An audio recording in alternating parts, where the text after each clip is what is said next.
There is Jack Del Rio, the 41-year-old head coach of the Jaguars. You see how he's turned this franchise around after a 1-7 start last year.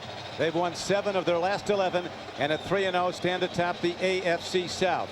Tony Dungy, in his 3rd year as the head coach of the Indianapolis Colts, a guy known for defense, but he has a sensational offense led by Manning. Heat could be a factor. Heat index is up. Temperature 85, high humidity, and as you see, a 30% chance of rain. Interestingly enough, the Jacksonville Jaguars chose to wear their dark jerseys today. We talked to Tony Dungy. He mentioned it to us. He used to coach in Tampa Bay. He's very familiar with this heat. He thought it was a bad move on Jacksonville's part, letting the Colts wear their light-colored uniforms in this heat. Well, we'll see. Jack Del Rio told us yesterday that we're ready for the heat. We play in it and practicing it all year. Here's the kickoff down to Pyatt. And from deep in his end zone, he does the right thing. Elects not to bring it out and lit up the Packers with 11 catches for 184 yards and a touchdown. Stadium sold out, and the crowd kicks in early. Manning looking downfield, dumps it off and overshoots as he goes to Edgerrin James, who has just 6 receptions this year. And he'll be tested today because the Colts come at you a lot of different ways. Manning told us that the Packers elected to go man defense, and they paid for it. Press coverage. Handoff and breaking ahead for a yardage on 2nd and 10 for a gain of 6 or almost 7. Here's Edgerrin James. Marcus Stroud was on the stop. You know, Don, people who watch this Colts game, and this game got a lot of attention because of the way the Colts started the game a week ago. The score in that game against Green Bay was 14-14 before Tony Dungy even got his headset on. Don't expect that today. Peyton Manning told us he's got to be very, very patient. Yeah, he taught patience. They like to hit you fast, the Colts. And here's another shorter pattern. It's a bit high as pressure's coming up the middle. Those dominating defensive tackles, they're huge. Stroud and Henderson, Steve, getting an inside push. They got a very good inside push, but their defensive philosophy isn't so much to get sacks, is to confuse and get in the face of Peyton Manning. Sure, they'd like to get him, but they want to also try and confuse him. That's a tall order for one of the best quarterbacks who's ever played this game. He prepares better than anybody, but they won that battle. As Tony Dungy told us, Steve, he said that Manning is absolutely relentless in his preparation. Hunter Smith now on the field to punt for the Colts. It's a beauty, a spiral that turns over and drives Lewis all the way back inside his 15. Here's Jermaine Lewis, twice a Pro Bowl returner when he's with the Ravens, and he takes it to the 27. Who ripped the Colts last year in 2 games for a total of 280 rushing yards. They split the 2 games. Leftwich comes out firing, and he comes in high to Reggie Williams, his rookie receiver out of Washington, their #1 draft choice. Monty Rieger was putting heat on up the middle. On 2nd and 10, Fred Taylor, and the Colts are reading him all the way. The back they fear is a guy that they knocked down for little or no gain, Josh Williams, the lead tackler. You know, you talk about this and how this game began, and the Colts got off to such a fast start a week ago. Not so this week. They're playing a defense.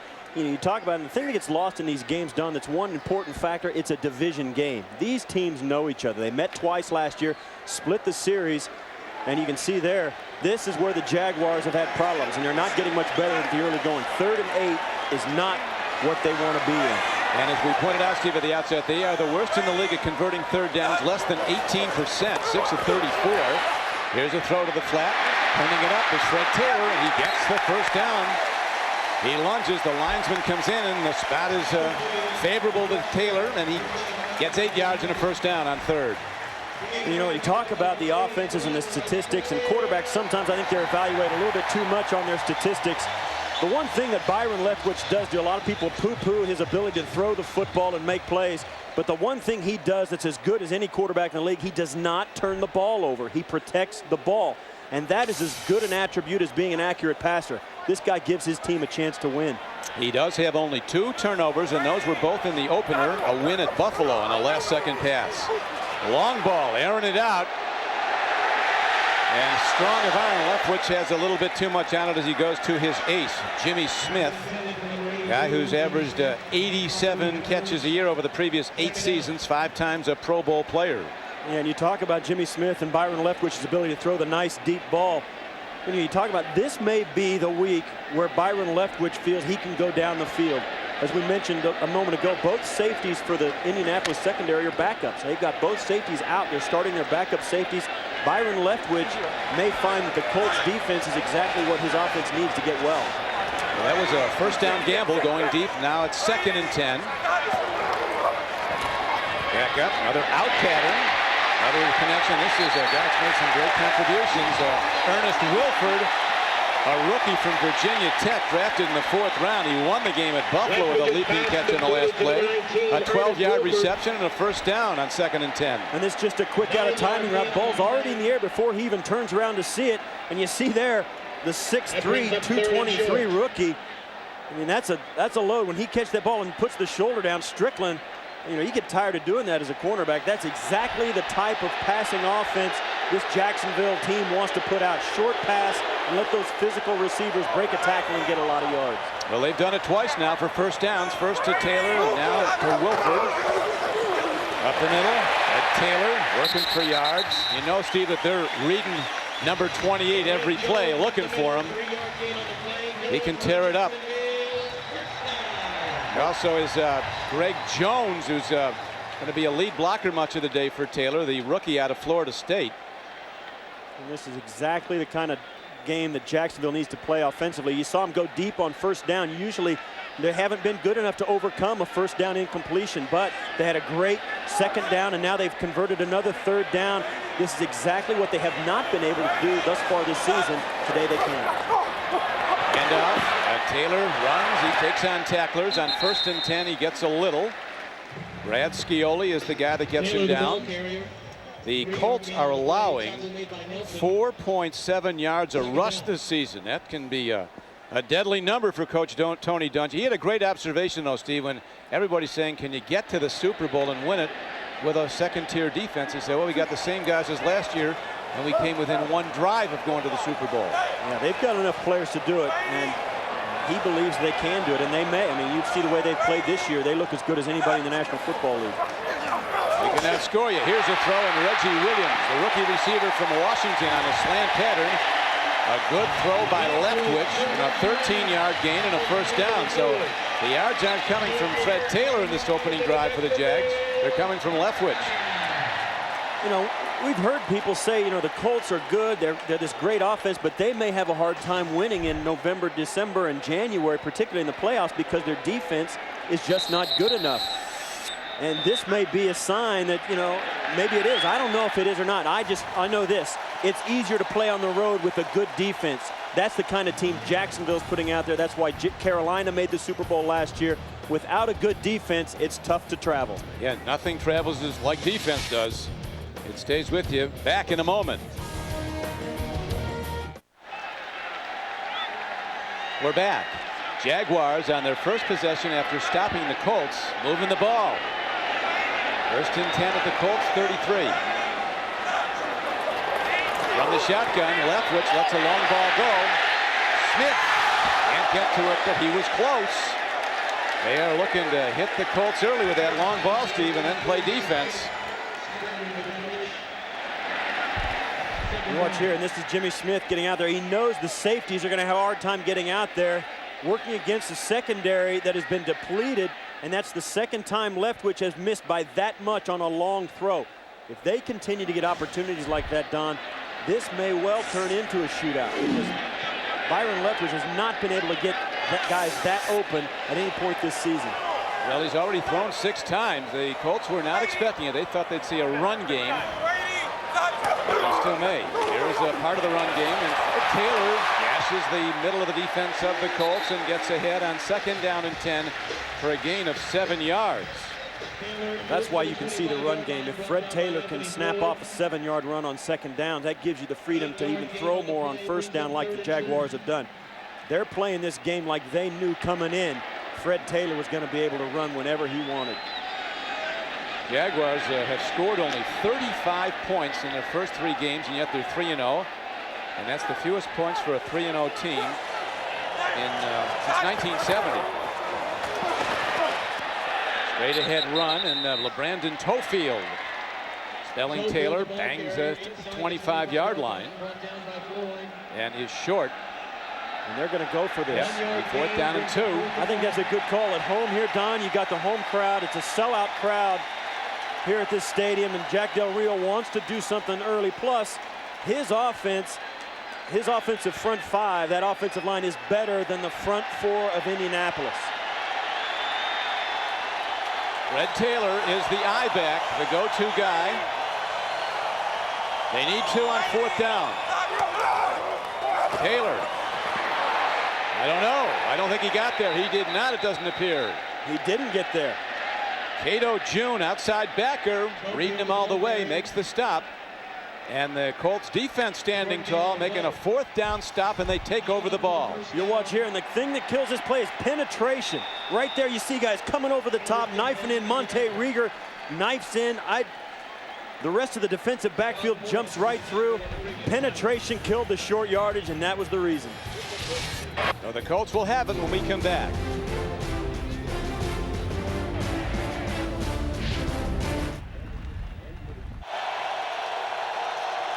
The Colts, after stopping the Jaguars in a 4th and 2 try, take over the ball. Jaguars have been 4 for 4 on 1st down tries this season. Before that, here's Manning. Beautiful throw up the middle to it's Stokely. Brandon Stokely high in the air, a guy that Manning says is an emerging top player. They've been throwing to each other for 10 years down in Louisiana. That was a 17-yard gain. Yeah, in fact, Brandon Stokely was coming out of the draft, and Peyton told Bill Polian, the general manager, hey, this guy's good. They didn't get a chance, but a couple of years later, he came back on the free agent market out of Baltimore, and now he's a Colt. Peyton Manning didn't forget. They've got a long history, and he trusts him. And Stokely producing this year. He has 15 catches. To the run goes Edgerrin James, who comes in as the AFC's 3rd leading rusher. 328 yards, averaging 4.6 a carry. Aiken Adele makes the stop. You know, the Colts coming out on their first series going 1, 2, 3 and out. And that's exactly what the Jaguars wanted, of course, but you can't keep Peyton Manning down very long, particularly with so many weapons like Edgerrin James, Stokely, Harrison, and Wayne. And he checks down all of them. He finds all of them. Here's a throw and a connection on 2nd down and 6. They get a couple of yards. Jerron Bolden was quickly on Marvin Harrison as he makes his 23rd catch of the year. And you watch as the Colts, they don't huddle at all. They just kind of stick their heads in, and here Peyton, and they just walk to the line. The reason for this is it's one of the reasons they're a good offense. Peyton Manning has the ability to change the play, so they're never in a bad play. He says he doesn't like to change him, but he will if he has to. He'd like to stay with what's called him. Here's a beautifully received ball by Brandon Stokely, who played for his father Nelson Stokely in college at Louisiana Lafayette. 17-yard gain. You talk about the things that happen. So many people talk about mistakes teams make. They fumble the ball too much. But the reason the Colts are so consistent is because Manning doesn't let them run a play that is automatically not going to be successful before the snap. Edgerrin James running hard, and on 1st down, he's ahead for about 3. John Henderson, a huge tackle, gets him. Stokely lit up the Packers. Stokely caught 8 for 110 yards and 2 touchdowns. And there's Tom Moore, who is listed as the offensive coordinator of this team, and he is. But I'll tell you what, there's one guy who should be listed too, and that's Peyton Manning. He's as much an offensive coordinator as Tom Moore is. They really work great together, great mutual respect. Peyton told us yesterday that Tom Moore, when we talk about needing to score, he says our job is to score more than them. Here's another throw to Stokely, a knockout hit, but he holds on as Deion Grant, number 37, pops him. But Stokely getting free in the secondary of the Jaguars. This for a 16-yard gain. And this is one of the reasons the Colts are successful. Marvin Harrison's probably the best wide receiver in the National Football League. He's got like 1 ball. And their 3rd wide receiver is the guy who's killing them. I mean, that's why Peyton Manning is so good. Everybody is dangerous, and the defense can't hone in on a certain person. Stokely's caught 3, and he's averaging 17 yards a catch to the end zone. Touchdown, it is Harrison. A 15-yard thing of beauty. Peyton Manning to Marvin Harrison, and Harrison makes his 3rd touchdown catch of the year as the Colts, as they did against the Packers, make it look easy. You look here, this is Marvin Harrison. He goes up, and watch how he goes up for this ball. It's over the defender. Only he can catch it. I mean, Now you can look back at where this drive started. Jack Del Rio decided to go for it on 4th down. I thought it was the right thing to do because it was 0-0 early in the game. You can recover. But just like that, the Colts take a 7-0 lead. Now Vanderjagt with the point after, which he knocks up and through. So it was a 7-play, 75-yard drive. In it, Manning was 5 for 5 throwing for 67 yards and a TD. Don Criqui with Steve Tasker as Peyton Manning and the Colts go down the field in 7 plays, 75 yards, and Marvin Harrison on the payoff end, a 15-yard touchdown reception. That was the kind of drive the Colts thought they were probably going to have to put together, a multi-play drive. But they thought Edgerrin James in the running game would be a bigger factor in it than it was. Yeah, he hasn't done much yet. And that was a great passing effort. The Jaguars allow only 9 points a game this year. Here's an errant kickoff. And the linesman rules it did hit the sideline. So the Jaguars will get good field position. Start the drive. The Jaguars allowing just 9 points a game, but the Colts already have 7. On their second possession, they get 7. Yeah, and that's a bad move, I think, by the Colts. They get the ball on the 40. They give the ball to the Jaguars at their 40-yard line. You look back at the touchdown in a moment, we will, but that's how quick it happens with the Colts. Leftwich has thrown long on 1st down 3 times already. We're back as the Jaguars go on offense now, down on their home field 7-0. You see the temperature in the 90s now on the playing field, and there's a high humidity. Over 60% as Leftwich throwing long again. Man, what an arm, but it's not close to anybody. Throwing fastballs, but nobody home as he was looking in the direction of tight end Brian Jones. You see the start. You've heard about us talking about the Colts' quick starts, but this is the problems that Jacksonville has had. They are the worst differential. They've given up 58 points. It's the 3rd worst in the NFL. They've only scored 34. I mean, that's a bad starting team, and they've got to do better if they're going to take another step and become a playoff team and continue to win games. Well, the one thing, as we know, Steve, that Leftwich has done is he's made plays when games have been on the line. Limited passing numbers, but a 3-0 record. Now he looks again, throws a nice-looking ball, and it's caught for a 1st down at the 44-yard line of Indianapolis. As coming across the field is Brian Jones, one of the tight ends. Their starting tight end, Kyle Brady, still out after a surgery on his hand, his finger. A 17-yard gain. And this is the fact, one of the things that the Colts need to do. They have to get more pressure on Byron Leftwich. He had plenty of time to throw that. Now he'll get hit on this, but this is one of the things the Jaguars like about him. He throws this ball, he takes a shot after the throw, but he stands in the pocket, and ultimately that's what you've got to do. Stand in the pocket and beat somebody. They have him more and more, Steve, as you know, in the shotgun as he is now, Leftwich. That's what he played at in college. He gets more time to look downfield. Here's a long ball. And is there a flag? There is not, as Larry Triplett got a hard shot on the quarterback after he released it. Leftwich was shooting at the rookie Ernest Wilford. You see here, this is Wilford coming down the right side, and this is a big, you can see the size difference. Wilford towering over the cornerback, and the cornerback just cuts him right off, working against Donald Strickland. He did a good job, Strickland. Yeah, he did. And there, Leftwich gets thrown to the ground after the ball is out of there. That tends to wear on you, particularly a young quarterback. If you keep throwing the football and getting it away, but you keep getting hammered after you throw it. Yeah, they're letting them know they're around, those Colt pass rushers. He really got stung that time. Taylor, ball on the field. Colts have it. So Fred Taylor, who rarely fumbles, and that's the first fumble lost this season for the entire team, coughs it up, and Cato June, a linebacker from Michigan, is on it, and the Colts take over in very good field position. Well, if you want to know how to lose to a good offensive team, keep giving them opportunities, and Fred Taylor just coughs this up. That's what the Jaguars cannot afford. David Thornton stripped the ball. We're back after a turnover, a fumble by Fred Taylor, forced by linebacker David Thornton. The Colts are on offense at their 40. Manning, great faker, long ball down the sideline, and it's a little bit too much on it as he had Harrison running a deep pattern against Jerron Bolden. You know, you walk a fine line in the NFL. The Jaguars are standing there saying, you know what, we're 3-0. We're playing pretty good. And then you forget they've won all 3 games by a total of about 6 points. I mean, they have not had a big margin of error. And Jack Del Rio knows it. He's confident. He knows he's got a good team, and they're improving. But they cannot regress and continue to win games the way they have.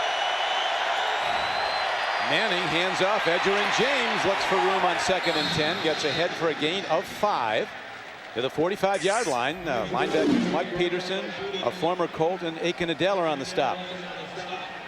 Once again, Peyton Manning just kind of standing around. It's like they have just a little get-together after a play. There's nothing real huddling about it. He just goes in, talks to him, and he gets to the line, and then he decides what play he's going to run. Yeah, he said people talk about they call 3 plays in the huddle at one time. He said, how can we? We don't huddle. Playing no huddle. Here is a good catch and a nice tackle short of the first down. Now they ruled that he did not have possession of the ball, Harrison. And the Colts will have to punt the ball for the first time, or the second time. And as good as the Colts looked, as effective as they looked a moment ago in the last touchdown drive, you know, all it takes when you start throwing the ball around, Donnie, when you just depend on the pass so much, one bad play and all of a sudden you're in 3rd and long, and you don't convert. I mean, this Jacksonville team has a very good defense. They don't have much of a pass rush, not big sack numbers, but they are very good at 3rd down conversion. Yeah, they get pressure. They harass the quarterback. And Jack Del Rio said that's what the Ravens did in 2000 when they won the Super Bowl with their defense. Didn't have a lot of sacks, but they did have a lot of pressures. Here is Lewis running it back. And he gets it to the 20-yard line. So let's see, as every down or every possessions, we look at Moore and Manning comparing notes. And they look at those pictures, and what those do is they tell Peyton Manning what the play looked like right before the snap. So he'll remember where they ended up after the ball was snapped and say, if I see this look again, I'm going to put us in the different play than we had that time. And he'll remember that, and that's his gift. But that's what Moore says. He thinks his greatest attribute of Manning is his recall. He goes back to things happened 4 years ago. Yeah, we spoke to Manning as well, and he says he's seen every game that Jacksonville has played this year, including the preseason games. So nothing they do, unless they pull something that they have not run in any game, he's seen it and he's ready for it. And that's why he continues to go over those. He'll get a better idea of what their game plan is today by looking at those pictures he's got in his lap. Right now, that's the Jaguars trying to move it. On 2nd down coming up, they need a long 7. Again, they position their quarterback in the shotgun. Leftwich stands in, makes a throw, nicely timed for a first down to Jimmy Smith. His 11th catch of the year is good for 10 yards and a first down. You know, you talk about this, and it's been a kind of a topic here in Jacksonville. You got a guy like Jimmy Smith who comes out. He's one of the great receivers. He's the best receiver this franchise has had since its inception. And you got a quarterback who's best when he's in the shotgun. And that's what they've done a lot of today. And it's one thing I think it's great for Jack Del Rio. He knows his quarterback. He needs a more offense. Let his quarterback do what he does best. Stand in the shotgun. Forget about the problems it gives you in the run game. Let him do what he does best. Well, he's doing it well. He's 5 of 10 throwing the ball for 58 yards. And he's got a rifle here. He throws it over the middle out of Fred Taylor on first down. Taylor spins and gets to the 40-yard line. Gain of about 7. Jerome Sapp, 38, recently acquired after being waived by the Colts. He makes the stop. Waived by the Ravens. And you talk about Byron Leftwich and, you know, the things they're trying to do to make him more successful. You got to say one thing: the guy's a winner. I mean, you talk about what he's done in his first few starts. He started out kind of rough, but look how he's had the last 11 starts. And they say he puts any mistake behind him. He's got a short memory for things that don't go right, which is a good thing. On a 2nd down and 3, they get a couple of yards. It'll be 3rd and short. Scioli on the stop. Well, the guys in the huddle, what they say about Byron Leftwich, from the moment he came on as a starter, and he was taking over for a guy in Mark Brunell, who was pretty much a legend down here in North Florida, and came in as confident and as ready to play as they've ever seen. He was a leader. He said, and he made him know and realize that it was his huddle from the first play he took a snap. And I think that, more than anything, sold Jack Del Rio on Byron Leftwich. Fred Taylor says, Steve, he's the most optimistic person Leftwich he's ever met. Driving on third down and finding a way is the big back from Florida State, the 250-pound rookie Greg Jones. Sapp wrestles him down, but it is a gain for a first down. They gained 4 yards. We go back to the keys of the game. We said that Jacksonville has to convert on third down, and they've been able to do it today. They're 3 of 4 on third down conversions. They were like 18% coming into this game, and that's what I call a turnaround. Yeah, that's a big step up for them. 17.6% actually. 6 out of 34 conversions in the previous 3 games on third down. But today, much better. Taylor with those darting moves, but there are Colts in every gap. Nowhere to go, no gain. Rob Morris, the middle backer, is the lead tackler. When you talk about teams that have problems on third down, like Jacksonville has had, consistently all year through their first 3 games, they found ways to win. But Jacksonville has not been successful on first and second down, and they've been in 3rd and 9, 3rd and 10, 3rd and 15. Penalties and losses on first and second down have really hurt them. And today, they've been much more successful because of their success on first down. And the first quarter starts to wind down and out, and the Jaguars have not scored points in the first quarter all season. Taylor on a 2nd down and 10 play goes at the middle of the defense. Nelson stops him. Actually, Greg Jones runs the ball. And that'll be the end of the first quarter with a score. The Colts 7 and the Jaguars nothing. We'll return to Alltel Stadium after these messages. You're watching the NFL on CBS.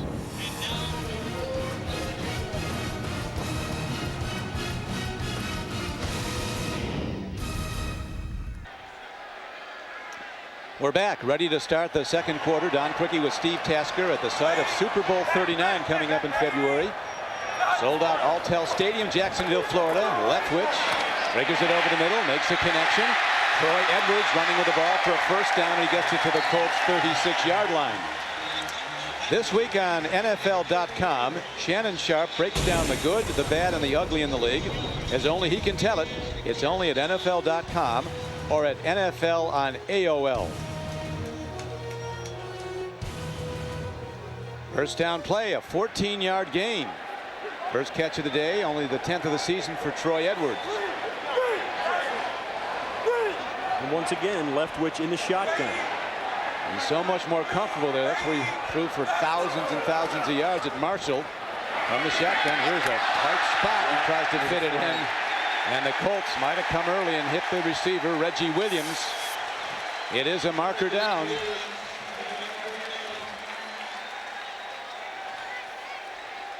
Another first down for the Jaguars. Pass interference. Number 25. Defense. Automatic first down.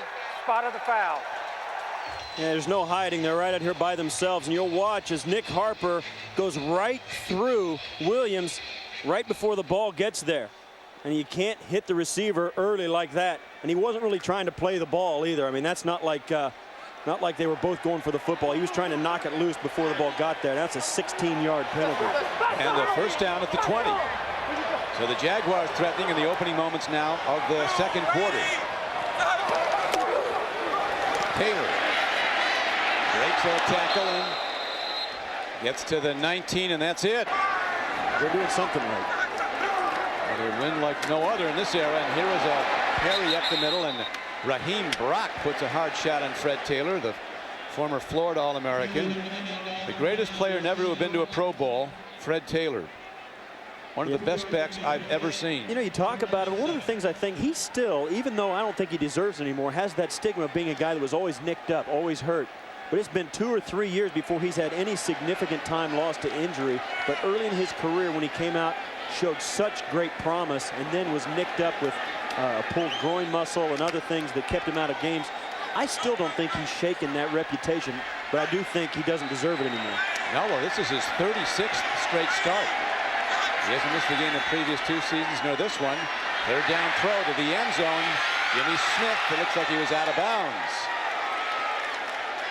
So I think they'll kick the field goal here, and here comes the field goal unit. It's a rookie from Louisiana Tech, Josh Scobie, who kicks him. He's 2 for 2 for the year. He was a rookie draft choice in the 5th round, Scobie. As you see this, Jimmy Smith just didn't give himself enough room on his alignment. They had a double wide receiver to that side, and he got to the inside edge of the numbers, but that just wasn't enough room to the sidelines. He's got to cut his split down a hair more, or Leftwich has got to throw it a hair earlier. And it brings up a 35-yard field goal try by the rookie Scobie. And Scobie is off the mark. So the Colts give up yards, but again, give up no points. They continue to lead at 7-0 on a day when the temperature on the field is in the 90s with high humidity. Here come the Colts on offense after the missed field goal. So Jack Del Rio's team still down 7-0.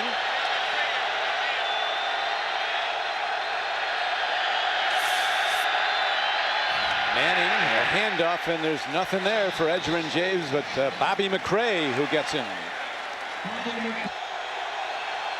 2nd and 11 now for Manning and the Colts. Handoff. And Edgerrin James breaks it ahead for a gain of about 7 yards. Here's Manning up against it. Crowd noise intense. 3rd down. Here comes the rush. The throw and a beautiful connection for a first down to Reggie Wayne on a crossing pattern. 3rd down. They needed 5. They got 10. And it's so difficult to defend when you've got 2 guys that are such good route runners, along with the 3rd guy in Stokely, who Manning throws to a lot as well. You'll watch as he comes out plenty of time to throw this. He waits for the pass to develop. Stokely goes deep. Wayne cuts underneath him. And you've got a back out in the flat as well. 3 guys playing on 2 guys defensively, and you always win with Peyton Manning in that situation. Because he sees them all. He checks out the open guy. Manning, another aspect of his play, he's probably the best ball handler of any quarterback in football. He freezes the defense a lot with his fakes. Edgerrin James runs the ball on 1st down and runs it well for 7 yards before Donovan Darius, strong safety, takes him down. You watch this Colts offense do all the things that it does in the passing game with Peyton Manning in the no huddle. One of the things I think they don't get enough credit for, and sometimes people think is a weakness, is their inability to hand the ball off to James enough. I think Peyton Manning gets a little impatient. Well, so far today, James has run 7 times for 31 yards, now 8 times. On 2nd down, he'll be just short of a first down by about a yard as Bobby McCray again is on the tackle, number 93. 3-yard gain on the play, brings up 3rd. Bobby, a rookie from Florida. And you watch this Jacksonville defense and the way it plays. These 2 big guys right in here are the keys. That's Stroud and Henderson. They take the big slant to their right. James cuts back to the left, and the outside pursuit is able to get it. That's how you play defense. Herd the ball to the open guy to make the tackle. And now they set the power package. 1 wide receiver, double tight ends on 3rd and a little over a yard. Play fake. Manning dumps it over the middle. And he can't get it to his tight end, Dallas Clark. He told us last night he was going to be looking at Clark more, who has only 1 catch this year, but it was for 64 yards. And one of the reasons he thought he might be throwing the ball inside the numbers today was because with Reggie Wayne and Marvin Harrison outside, they may get so much attention that the backs, tight ends, and also Stokely may be freed up man-to-man. In that case, he was trying to find Clark on a little delay and just couldn't put it in there. He had too much pressure to make a good throw. They did get heat on him up the middle. Now Hunter Smith ready to punt again. It's an end-over-end punt, placing it beautifully. Good directional punter. Jermaine Lewis is forced a fair catch at his 11. So the Jaguars down 7-0 on their home field after that 40-yard punt. Will take over when we come back.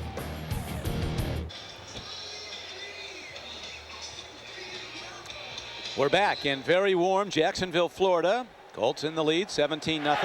Touchdown throw on their 2nd possession from Manning to Marvin Harrison from 15 yards out. Now the Jaguars, their 11-yard line, go 1st and 10. Brett Taylor. Those lightning quick moves. He's ahead for a gain of about 4. You watch the Jaguars missed opportunities thus far. This is a 4th down play. They did not go for a field goal and the opportunity for points. Then Fred Taylor fumbles this ball away. The Colts get it, and that led to the first touchdown drive. And then they do take an opportunity to get the field goal and miss it. So there is the reason the Jaguars trail by 7 instead of perhaps by 1 if they had kicked 2 field goals. Yeah, didn't go for it the first time, missed it on the second. And here's a handoff, and Taylor breaking tackles, works into the open field.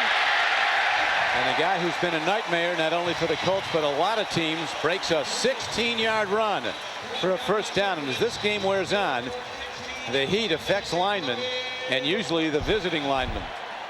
You watch, here's the offensive line. They're going to move these guys right out, get a free run for Fred Taylor right there. He goes in, cuts right back inside the block of Mike Pearson, the tackle, gets into the secondary. Fred Taylor, when he gets in the secondary, he's a home run hitter. Well, he is. This guy can go. For his career, he averages 4.6 yards a carry. Now they go to Tofield, a hammerback, a big, powerful off-tackle runner from LSU. Corey Bird stops him on a first down carry for just 2 yards. And this is something that Jaguars have not done in their first 3 games, although they were wins. They haven't been successful on first down. And the thing we're not seeing today that you have seen in their first 3 games, no silly penalties, no what Jack Del Rio calls non-aggressive penalties. You don't have guys jumping off sides or doing things that stop the play before you get started. They're being much more successful on first and second down. Well, Tony Dungy, of course, told us, Steve, if we can stop Fred Taylor, we can stop the Jaguars. Taylor starting to build his numbers now. Play fake, Leftwich throws in the flat, gets the ball to Ruster, his tight end, on a second down play. He needed 7, they got about 5. David Thornton, who forced the fumble earlier, is the guy on the stop. He spoke a moment ago. Tony Dungy said, yeah, we got to stop Fred Taylor. Well, all of a sudden, Byron Leftwich is throwing the ball pretty well today. And I don't think Tony Dungy thought he would be this successful. Well, Taylor right now running the ball 11 times for 40 yards. His last carry, of course, was 16 yards.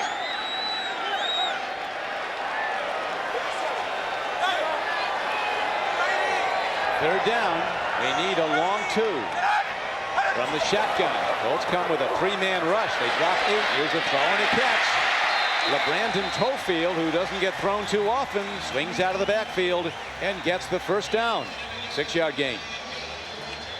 And Byron Leftwich throws that out, being under center and dropping back and more normal, and they've been out of the shotgun so much. When he's under center, there's always that thought in the back of the defense's mind that he may hand this ball off.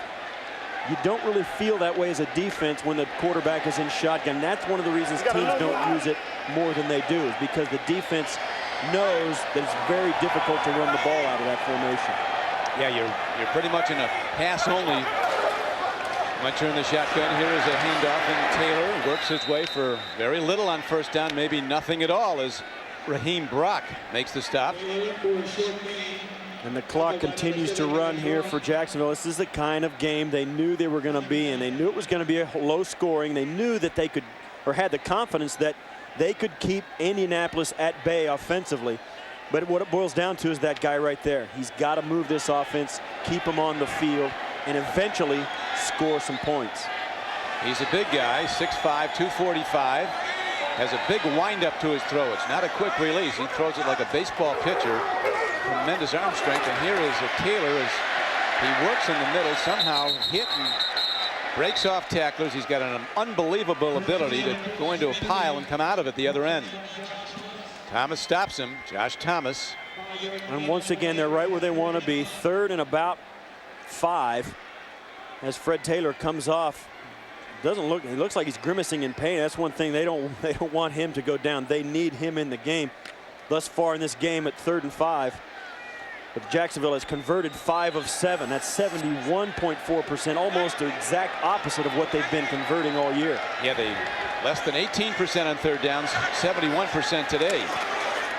There's a throw and a nice catch by Tofield, a low thrown ball, as Tofield makes the best offensive play of this day for the Jaguars. That was a hard ball to catch, knee high and thrown hard. When you talk about what, this is the second time they've run this. Here's the linebacker and here's the back. It's one-on-one, and he can't get out there fast enough. Jim Nelson just cannot break on the ball fast enough to stop Tofield from getting to the sideline. He's got to come up, snug up faster. He's got to attack that route faster. But right now, that's a matchup Indianapolis has got to stay away from. So now the Jaguars, Steve, are 6 of 8 converting third downs, almost all on crossing patterns to the sideline. Here is a straight ahead run, so Tofield catches, and then he runs and drives it ahead on a first down carry for 7 yards. Jerome Sapp, number 38 on the stop. Right there on a little delayed draw, gives that offensive line a chance to stand up and then push. Watch the offensive line. They kind of fire out, but Leftwich goes back and gives Tofield the ball in the backfield. Tofield's not running towards the line of scrimmage when he gets the ball. That gives him the opportunity to look at the space those big guys up front formulate, and he can pick his spot. Let's see what his spot is now. Leftwich setting up under center. Tofield, and good defense by the Colts as he is struck as soon as he gets the handoff. Cato June. They're kind of undersized, the Colt linebackers, but they're fast. And the difference this time was that the linebackers attacked the line of scrimmage. As soon as the ball is snapped, the linebackers run right up to the point of attack. And that was different than the play before because Leftwich handed the ball off on the run. They knew it was a run as soon as he turned around, and Fred Taylor comes back in. It's a different key and a different read for those linebackers. Sometimes they get it right away, and sometimes that hesitation is all it takes for a big play to be made against them. And now the quarterback has to make a play on 3rd down and 5. Ball on the field. It is picked up by a lineman and saved so they can punt it. But Robert Mathis got in and knocked it free. A big defensive play, and Mo Williams, the right tackle, picked it up. And Byron Leftwich has been criticized. He holds his ball down his waist. You see how he holds it. He's got it in his chest right there. But watch when the ball is slapped, it's way down low. That's why a quarterback will fumble, and you can't afford that.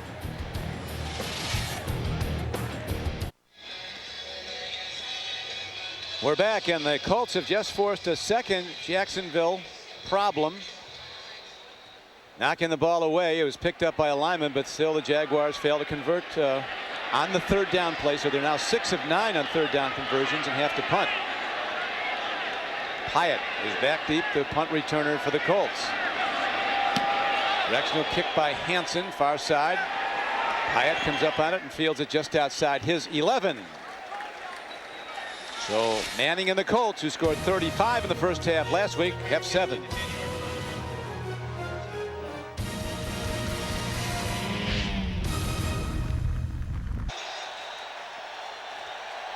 Back in Jacksonville, Don Criqui with Steve Tasker. 2:18 to play in the first half. Colts with a 7-0 lead. Manning in the shotgun on 1st and 10 from deep in his own end. Play fakes. Here's the rush. Dumps it off. Ball is dropped. Tight end Marcus Pollard can't hold it. You want to talk about a team that's pretty good in the 2-minute. That's the Colts, because one reason is they don't have to do anything different. Peyton Manning runs no huddle all the time. You want to start out with this little screen, and you know that you got to catch that little Peyton Manning. I don't know what a quarterback thinks, but I know what a receiver thinks. Gosh, I hope I get another ball to make up for that. You can't throw it to him underhanded. It couldn't have been easier, but here's a throw downfield, and look at the catch by Stokely.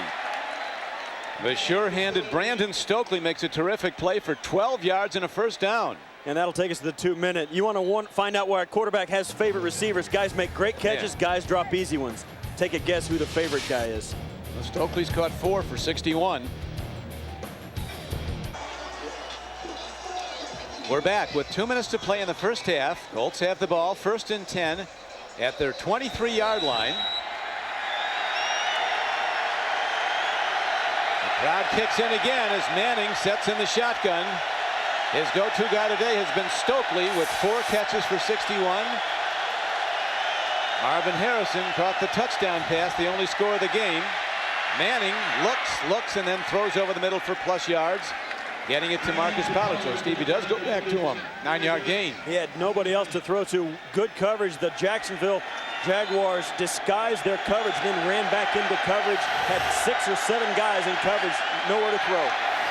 Now a ball, an open receiver again. It's Stokely with his 5th catch of the half, and it's a very substantial gain for a first down, a 14-yard gain.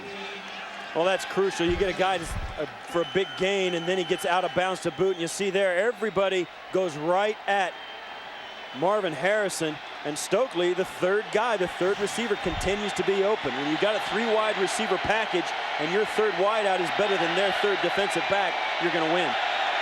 Well, Stokely, originally a 4th-round draft choice of the Ravens. He keyed a Super Bowl win against the Giants.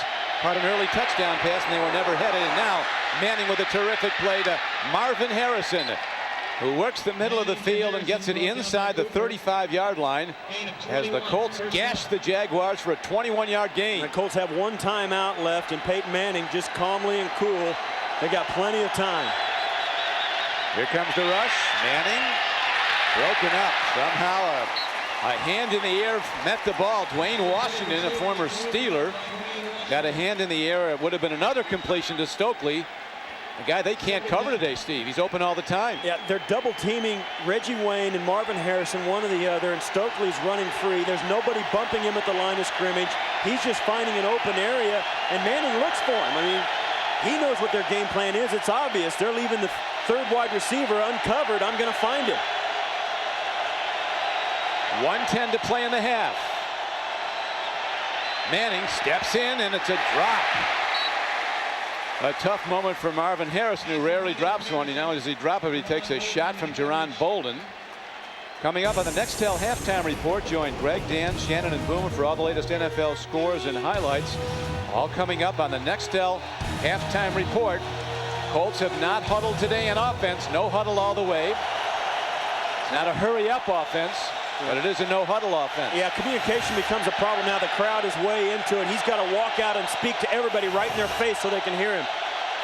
Manning gets a lot of time, makes the connection, and again, it is Brandon Stokely catching the ball on an out pattern for 6 yards. And they're in field goal range. The play clock's got 33 seconds, so there's about a 19-second differential, game clock and play clock. They'll let this wind down as far as they possibly can before Vanderjagt attempts the field goal. They're well within his range. And now, smartly, with 3 timeouts left, Jaguars take one, so they'll have some time left. So a timeout on the field with 43 seconds to play in the half.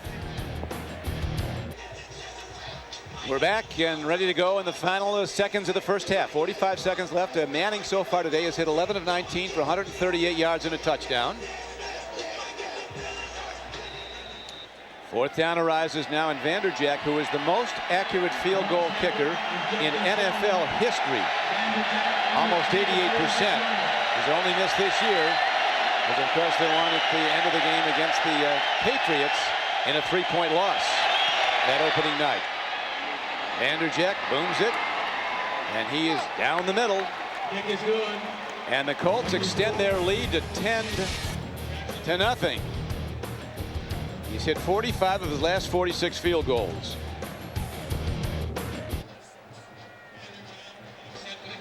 Mike Vanderjagt just hit a 46-yard field goal, and that extended the Colts lead to 10-0. And now with just 40 seconds left to play in the half, Vanderjagt will kick off. Deep man Jermaine Lewis. Spinning kick, he hits it short. Ball on the field, Lewis picks it up, looks for a gap, and gets to the 25-yard line. Good special teams coverage.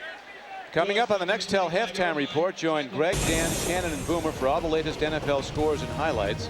It's all coming up on the Nextel halftime report. Now, Steve, what can you do? You got 40 seconds. A young quarterback who can throw it a mile. Well, that's what he's going to have to do.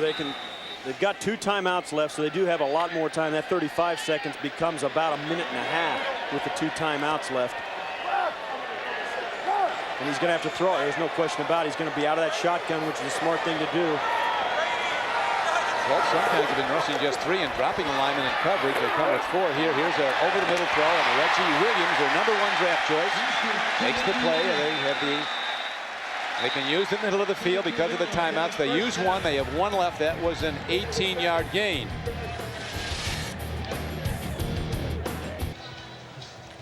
Byron Leftwich has hit 11 of 17 throws in the first half for 115 yards, but the low-scoring Jaguars, who score just 12 points a game on the average, had no points.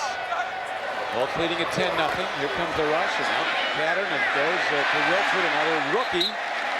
Reception for Ernest Wilford. And they get out of bounds to stop the clock now with 23 seconds left. You talk about the Jaguars have got to get to Indianapolis's 35-yard line, which is about 16 yards away. And this is where they have to get right there. So we'll see if they can do that in 23 seconds with a timeout. Yep, they have one timeout left. Out pattern. Wilford works the sidelines and gets the first down, steps out of bounds now with just 18 seconds to play. So you've got time, really, for two more throws. And they can throw one down the field. I mean, they could take a shot at the end zone if they want, or they can get in field goal range right here and then take a shot. And if they can save the timeout for the field goal. Because if it's an they can't afford to have this clock run between plays if they want to take a shot at the end zone. One timeout left. Ball at the 44. Over the middle throw. Working hard and getting to the 32. And first down and a timeout. So now the Jaguars are out of timeout. Very long field goal range. We're back. There's Josh Scobie, the rookie place kicker for the Jacksonville Jaguars. And you know the Jaguars are going to try and probably go for the end zone here. Otherwise, they would not have called a timeout with 10 seconds left. They would have let the clock run down to, 4 or 5 seconds and then called the timeout. Now they've got a shot to throw one for the end zone and get 7 points instead of 3. Be about a 50-yarder from here. No timeouts. Scobie's got the leg for a 50-yarder, but you want to give him a better chance than that if possible. But right here, I think you got to go for the end zone. Sideline pattern, well done as Wilford gets out of bounds, and really only got about 3 yards, so he does make it a little shorter. Now you got to kick it. Yeah, you have to kick it now. 5 seconds left, and I don't know. 47-yarder. Went from a 50 to a 47-yarder. Scobie's missed one already, wide right. His longest in the NFL, well, he's only made 2, was 27 yards. His longest in college, 53. In warm-ups, he had this distance very easily. But he's kicking with a brand new ball right out of the box. We'll see. Hanson, the holder. Kick on the way, and it looks good. It is, and so on the final play of the half, officially a 48-yarder.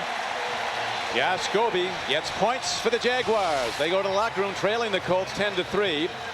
We'll be back with the Nextel halftime report after this message and a word from your local station. You're watching the NFL on CBS.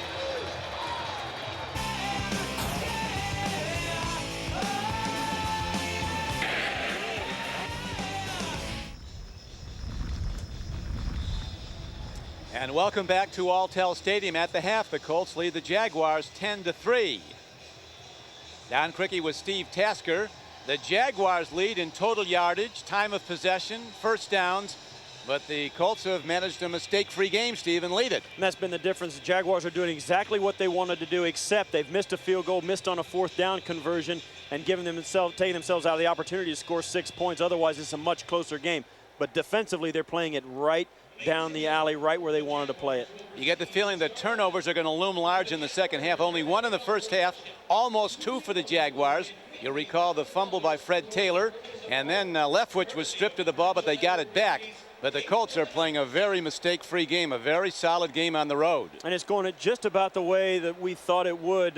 Defensively, Jaguars have done it. Individually, if you want to look at all the guys that are having good days, Peyton Manning and Byron Leftwich look pretty good statistically, pretty even.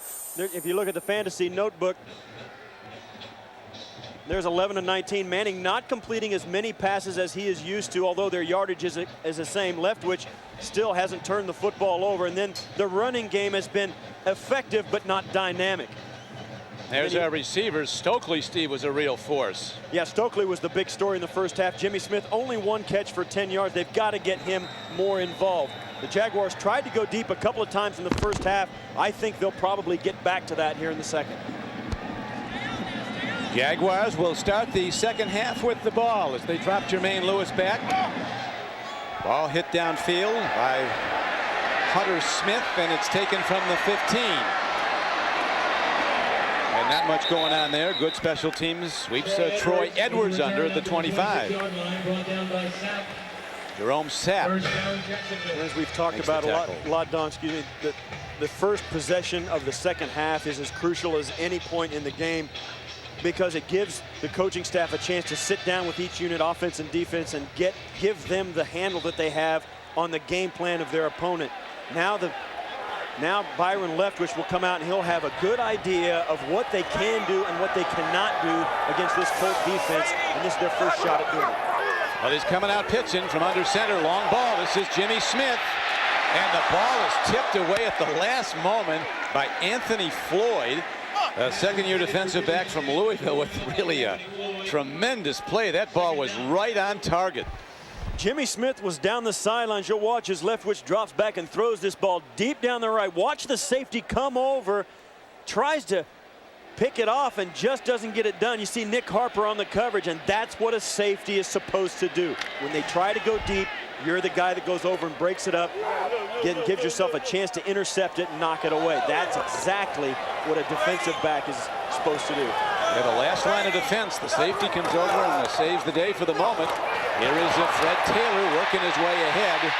He is only great, Fred Taylor, as he right through the heart of the defense. He rips it off for a gain of 17 yards and a first down. I think, Steve, we're going to see a lot more Fred Taylor now as the heat wears on and the game wears on. Well, we see something we didn't see in the first half. This is a lead that you see as the fullback, Greg Jones, goes right up in ahead of Fred Taylor and clears a path. That's something that doesn't get enough credit. That offensive line will come in, and the offensive line coach say, listen, when they give us this front, we're going to get them with this play. They change or tweak their blocking scheme in one little small way, and it opens up a big hole. Well, it opened up a good one there. And they go right back to Fred Taylor, but this time the Colts are waiting. No gap to go to. Josh Williams, big defensive lineman from Michigan, makes the stop. You talk about this Jacksonville team. They can't miss opportunities because they can't score a lot of points. They're the lowest 3-0 scoring team in history. 35 points they've scored in their first 3 games, and they're still 3-0. And that's, you know, they lost a lot of close games a year ago, Don. This year, they're winning all the close games. Yeah, they did 3 times. Remarkable, with 35 total points scored by the Colts, or by the Jaguars this year. They've gone 3-0. Nobody's done that since 1970. False start. The 72. Colts' run defense has tightened up, Steve. They've been still second down, allowing 4.7 coming in, only 3.6 to carry today. And you see that one of those non-aggressive penalties, as Jack Del Rio calls them, all of a sudden it goes from 2nd and 10 to 2nd and 15. And that's exactly what kills their drives. They came in with an 18% conversion rate on 3rd down, and this is the reason. Your chances of converting after the 5-yard penalty plummet. We just want to get half of that yardage on 2nd down here to give themselves a chance on 3rd. Well, and is it Jimmy Smith coming up with the ball? He did, and he did get it back that half you're talking about, Steve, and maybe a little bit more as he gets to the 47. That'll bring up 3rd and about 5. Yeah, you don't want to pick up 2nd and long all at once. Just pick up 2nd and half of it, and then give yourself a chance. Then Jimmy Smith rolls ahead and gets him back into 3rd and maybe possible. 3rd and 5 is much better, in case you're wondering, than 3rd and 15. And now Jacksonville has been able to give themselves a chance to stay on the field once again. Well, they've done well on 3rd down conversions today, if not all season. 6 of 9 today, less than 18% 3rd down conversions in the first 3 games. Well, catch, first down, Reister, the tight end, wide open. Coming underneath, and he moves the ball on a 10-yard reception down to the 43-yard line of the Colts. And they're successful on 3rd downs today because Byron Leftwich has plenty of time to throw the football. He has no pressure, and he's taking what is there. He's not trying to go deep, not trying to make difficult throws, throwing the ball inside the hashes. You know, he can see his targets very well, and he's throwing, I think most importantly, out of the shotgun. Up under center now, but he does, he'll tell you, he's much more comfortable from the shotgun. Taylor, I don't know how he does it. And there's people all over him, and he finds his way ahead for a gain of a good 5 yards. You talk about Byron Leftwich and the guy he's against. You look over across the field at Peyton Manning. You know, these are the numbers. And pretty even all the way down the line. And that's something that Byron Leftwich, he's taken a lot of heat, and he's 8-8 in his first 16 games. Peyton Manning was 3-13. Well, Peyton Manning's second year, he was 13-3. Here is a driving run by Taylor with so many moves. He's a 235-pound back who has consistently in his career, when they time him in camp, run under 4.4. And that, they talk about 4.4s. You can't find many of them. you're right. And this running game's working. Watch this. What happens right here. That's Ryan Jones trying to block the linebacker. Has to fix his helmet after he's all said and done. And that's one of the reasons your running game either works or it doesn't work. You get guys who can block on the outside in space. Well, they gave space to the runner to get some yards, and now it's first down. Leftwich dumps it off, makes the connection. And he got it back for a gain of 2 yards when he would have lost 5 as he dumped it off to LeBrandon Tofield. Nick Harper on the tackle, and the player is down for the Jaguars. Yeah, that's Mike Pearson, the left tackle. And other former Florida Gator, big Mike Pearson. you're right here's Mike Pearson up at the top. And you can't really see what happened in that shot, but that's the pressure. Leftwich getting it off in spite of the person hanging around his legs. And the thing about this Mike Pearson going down, you never want to lose your left tackle, but also the official immediately called for aid from the sidelines. He didn't wait, he didn't do anything, he immediately called for help, and that's never a good thing. They're obviously looking at his leg, quite possibly his knee. Yeah, you never know, but that so many times you'll see guys come over and they'll touch the guy to ask him, and they'll talk to him, see how he's doing. He wasted no time. Watch right here, and that's what happened. Oh! And he got leg whipped inadvertently. Pearson, a very solid player, throwing the ball well today, is Leftwich. Hit 18 of 25 passes. That's 72% for 164 yards. We're back. Mike Pearson was unable to put any weight on his left leg as they helped him from the field. An obvious injury to his left knee. So he has been replaced by Ephraim Salam at left tackle. Pearson had been doing a yeoman's job against the really good pass rusher of the Colts, Dwight Freeney. Handoff. This is Hofield, and he breaks open, almost lost the ball, and then on 2nd and 8, drives ahead for a gain of about 4. David Thornton was on the tackle. But it seems, Steve, they've been down here so many times, and the best they've done is a field goal. Yeah, there's no question. They've got to be more effective down in this end of the area. They cannot leave this area of the field without points in their pocket. We spoke to Brad Meester, another offensive lineman, and he had told us that this is an offensive line that's been together for a long time. You hate to lose a left tackle. And I think the guy who hates to lose him worse than anybody is that guy right there, Byron Leftwich. He knows the guy behind him is fresh off the bench.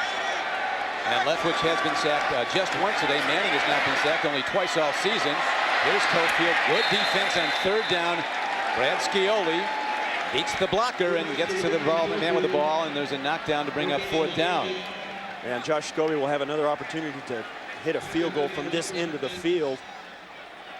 The Colts are particularly good this year in the 4th quarter. They've outscored their opposition in the 4th quarter 38-7, and all 6 of the turnovers before today that they've gotten, their defense, have come in the 4th quarter. They got one in the first half today.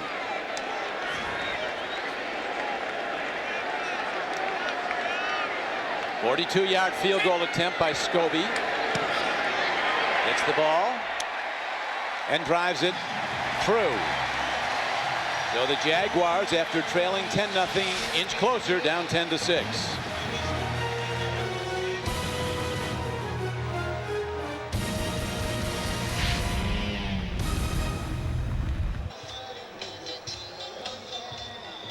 Don Criqui with Steve Tasker back at sold-out Alltel Stadium, the site of upcoming Super Bowl 39. There is big Mike Pearson, left tackle, being taken off the field after injuring his left knee here in the 3rd quarter.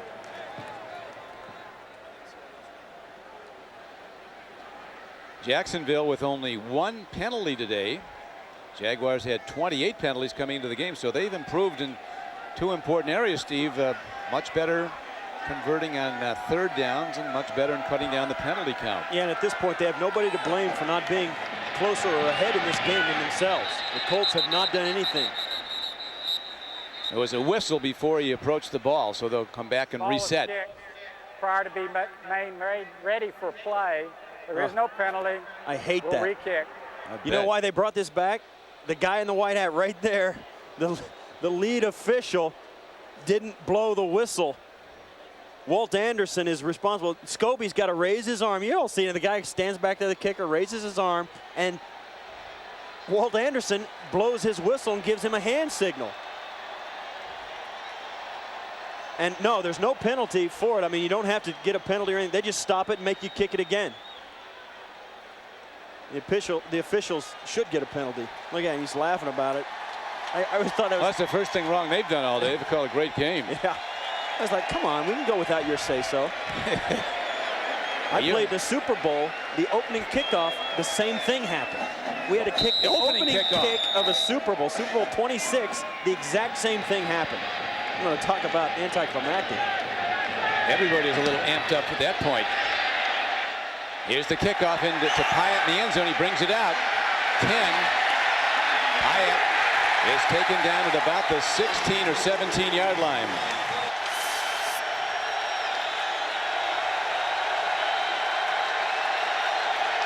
Early diagnosis of Mike Pearson, a sprained knee, and he will not return today. Hopefully Big Mike will be back soon. Here's a penalty marker. Was there a false start? I think there may have been. This is the first time today where the crowd has made a difference. I'll tell you, these Jaguar defenders, they're a fierce group. False They're really start. pumped up. Number 81, offense. 5-yard penalty, first down. And Don, this sellout crowd is into it, and they realize that Jacksonville is staying in this game with the most high-powered offense in the league, and now they know that maybe they can make a difference and put this team over the top. First drive of the second half is crucial not only for the teams, but the crowd, too. Manning to throw on 1st and 15. He gets his man and working the sideline beautifully is Edgerrin James. Nicely done by the Colts. Aiken-Adell runs him out of bounds, but it's a 13-yard gain. And this is the last time the Colts had any success. This was their second drive of the game back in the first half, actually the first quarter. Stokely was a big part of that drive, and it ended with this touchdown pass to Harrison. That's the last success they've really had offensively.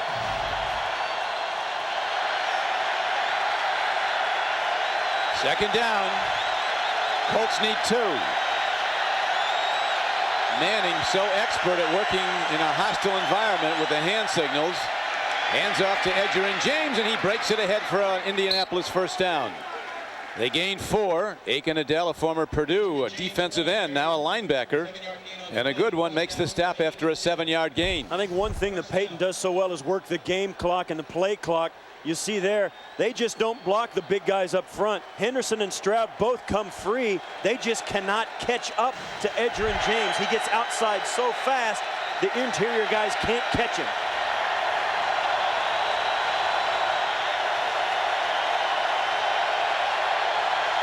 It looks like organized chaos, but everything is in sync with the hand signals, and now Edgerrin James, as the Colts look to probably work some clock, shorten this game on a hot day in North Florida. You talk about this Colt offense, and at halftime, you know, Tom Moore and Peyton Manning huddled up in the locker room and said, listen, Peyton, he said, this is what they're doing out of this defense. When we line up in this, they do that. Let's talk about this. What he does is he keeps the whole playbook open to Peyton Manning. He'll talk to him because it's impossible for Manning to keep all that stuff on the top of his head so we can call that stuff out. Manning again faking nearby, and the ball is actually caught. And on the run is Marcus Pollard catching a tip ball, and he's got a first down. On 2nd and 8, a tip ball up for grabs, nearly intercepted. Bobby McCray got a tip on the ball, but Marcus Pollard, a former basketball player at Bradley who never played college football, with the good hands, makes the play. And that when you're a good team on offense and in defense too, you make your own breaks. Marcus Pollard just sees the ball, grabs it. It's just being in the right place at the right time. Good teams make their own breaks, and this is a good break. I mean, this turns what could have been a turnover even, turns into a first down because you got guys who are alert. Yeah, it was very nearly a turnover. We recall that Pollard had that drop in the first half. Well, he just made up for it. You know, we were talking about this offense and Tom Moore and Peyton Manning. You know, Tom Moore's ability, what he does on game day is keep Peyton Manning's whole options open. It's so easy as a player. You get out there and start focusing on this matchup and that matchup. And every so often, Tom Moore will say, hey, let's think about this package of plays in this situation. And Peyton will be able to think, okay, I'll widen his scope out, because as a player, you're so focused on the task at hand. It's good for Tom Moore to be in his ear on the radio and say, listen, let's think about this and that. And he'll open up the whole playbook, which makes sure that they never take a bad play. And that's what this offense does better than any offense. Because of Tom Moore and Peyton Manning's communication, they never take a bad play. Well, Manning has only thrown one interception. That was in the opener against the Colts. He's gone over 120 pass attempts now since then without an INT. And the Colts, you'll recall, started deep in their own end, moving it out now to their 43. Another play fake to James, lobbing the ball beautifully, and Edgerrin James out of the backfield is the receiver, and he's ahead for a first down to the 47-yard line, 11 yards. And Peyton Manning told us yesterday, because of the outside and the way they play, our wide receivers are going to be double teamed probably with Wayne and Harrison. I'm looking for my guys inside. And once he makes the fake to Edgerrin James, the defense has forgotten about him. It's happened on a couple of times. The play action fake has thrown the defense away from James, not towards him. He can handle the ball, work magic with it. Here's James. Edgerrin James now gashes a tough defense for plus yards. He gets ahead for 7. Darrell Smith, the rookie backer, knocks him down along with Deion Grant. That's kind of what happened last week to the Colts. They came out and threw 22 straight times against Green Bay, and then in the second half, Edgerrin James had his carries, and it looks to be the same way in the early going here. Edgerrin James laid low in the first half, and now they're starting to lean on him. Manning 14 for 22 for 171 yards and the 1 touchdown. Dominic Rhodes is now his lone back. Manning pointing out potential blitzers, and here they come. He hands off to Rhodes, running wide, and Dominic Rhodes turns the corner. And he is ahead for a Colt first down. A really standout drive by the Colts here in the third quarter. 8-yard gain and a first down. Now, you'll never see this in the statistics, but this is the play that was made by Peyton Manning. He got him into a play that ran directly away from a blitz that was coming. He recognized it early and got them into a run play. The blitz is going to come right in here. Manning runs this way away from the blitz. Watch as this play develops. The linebackers come right up the middle. Manning runs to the outside away from it. Don't think that's not by design, and don't think he didn't know exactly what he was doing.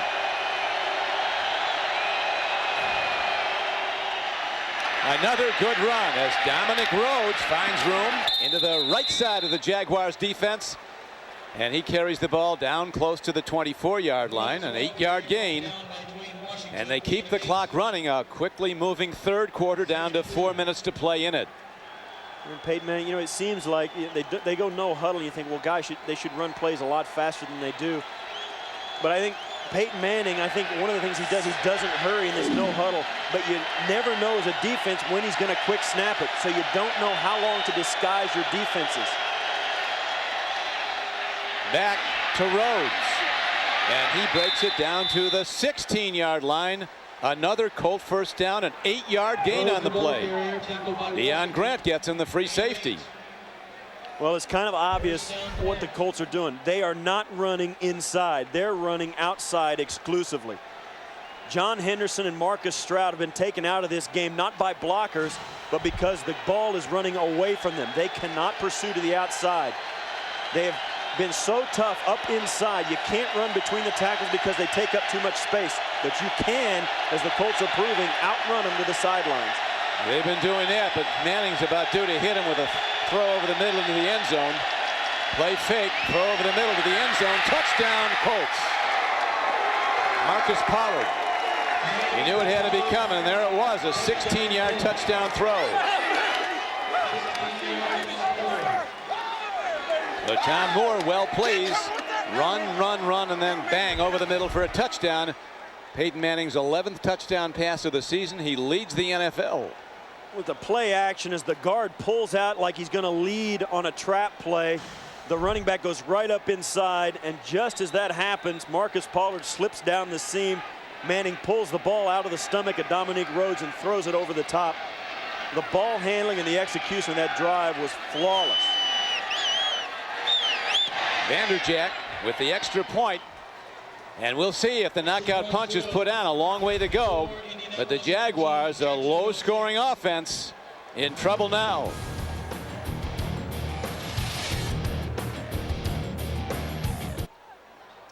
Peyton Manning with his 11th touchdown pass of the season, his second of the day. Over the middle to Marcus Pollard. And the Colts back in command, 17-6. I got to give you your due, Don. You called that before the snap that you were ready for Peyton Manning to throw one deep over the middle. They'd run. And sure enough, play action pass turned into the touchdown. And now we'll see if they can come back, the Jaguars, because they've got to start throwing. He's in trouble. That call. Oh, no. Well, it's ruled a muff. It's going to go out of bounds at the inside the 1. Now, you're a special teamer, Steve. Give us your official. They ruled that the impetus of the ball went out of bounds. That's a muff. Is that the ball was not touched by number 84. Therefore, it is a kickoff out of bounds. Right. Ball will be placed at the 40-yard line. Ooh, what a difference that makes. Going from your 1 to your. You and I both thought he touched the ball, but he didn't. That makes all the difference in the world. That's a 40-yard difference in field position. We're back with 2:54 to play in Jacksonville, Florida. Third quarter. Patriots with a masterfully managed drive by Manning. They ran it down in 10 plays. 6 were runs, and then the payoff, a touchdown throw to Pollard over the middle. Now the Jaguars try to get back in the game, and they won't do it that way as Fred Taylor is read all the way. Scioli is in to get him for a loss of 5 yards in the backfield. And this is what happens. Watch here. Let me draw your attention. Watch the shadows of his hand. The ball never touches the shadow. The shadows don't touch, so you know the ball didn't touch. The ball goes right by him, never touched. That counts for 40 yards of field position. The ball's at the 40 instead of the 6-inch line for the Jaguars. And here's a guy, first player cramping up. That looks like Mo Williams. Maurice Williams, a right tackle. There could be more of this. These big guys, it's a tough time in this heat.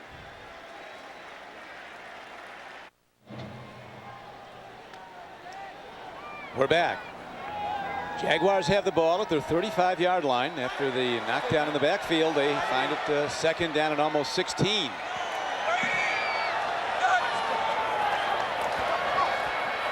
Over the middle throw, a beautifully caught ball. A penalty markers down in the Colts secondary, and the second one as the ball was caught by the very fast Troy Edwards, who was earlier in his career, 6 years ago, a first-round draft choice of the Steelers. And the 2 flags came in. It could be offense or defense. Offensive pushing off or defensive illegal contact.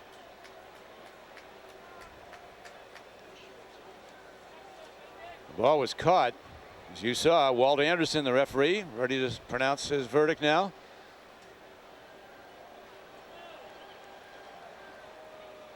They're going to, looks like Jack Del Rio's telling him we'll take the first down. It's usually a good idea. Pass was thrown. Holding, number 25, defense. That's a 5-yard penalty from the previous spot and an automatic first down. You watch right here. And that's enough. That's enough. The receivers have pretty much free reign to run down the field. You can't touch them. You certainly can't grab them past 5 yards. And they're really calling that a lot this year. You've seen it everywhere. There's been a lot of talk about it.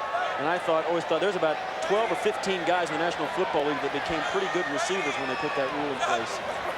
There are a couple guys with less speed that can't get separation off the line. Here's a throwdown and a connection to the near side to Fred Taylor, who works the sidelines for a first down.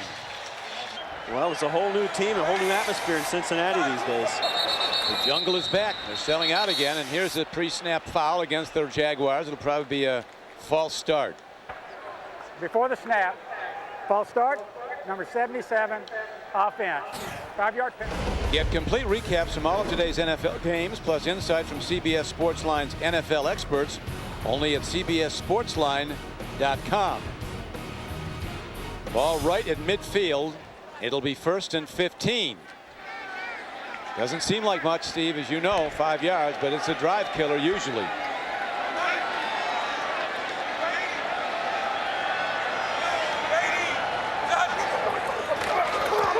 Leftwich takes a look, makes a throw, and a good catch made at the 40-yard line.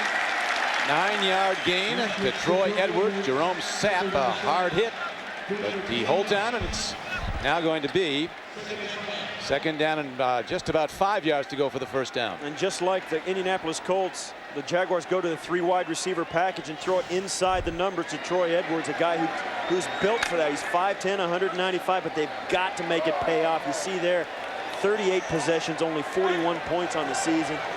Amazing that they're 3-0. And these Colts, who give up 25 points a game on the average, allowing only 6 today. 2 field goals. Here's a throw and a catch. And Tofield makes another fine play. Jim Nelson, the linebacker, drags him down, but it is a first down, so they do convert after the false start penalty made it 1st and 15. You know, as you watch these Jaguars play a lot, when they play well, you kind of notice things that go different. The thing that I notice a little differently for the Jaguars today is they don't have any drops. They got guys making tough catches, good catches, and Byron Leftwich is putting it on the money. That's the end of the third quarter. Colts lead it 17-6. We'll return to Alltel Stadium after this message and a word from your local station. You're watching the NFL on CBS.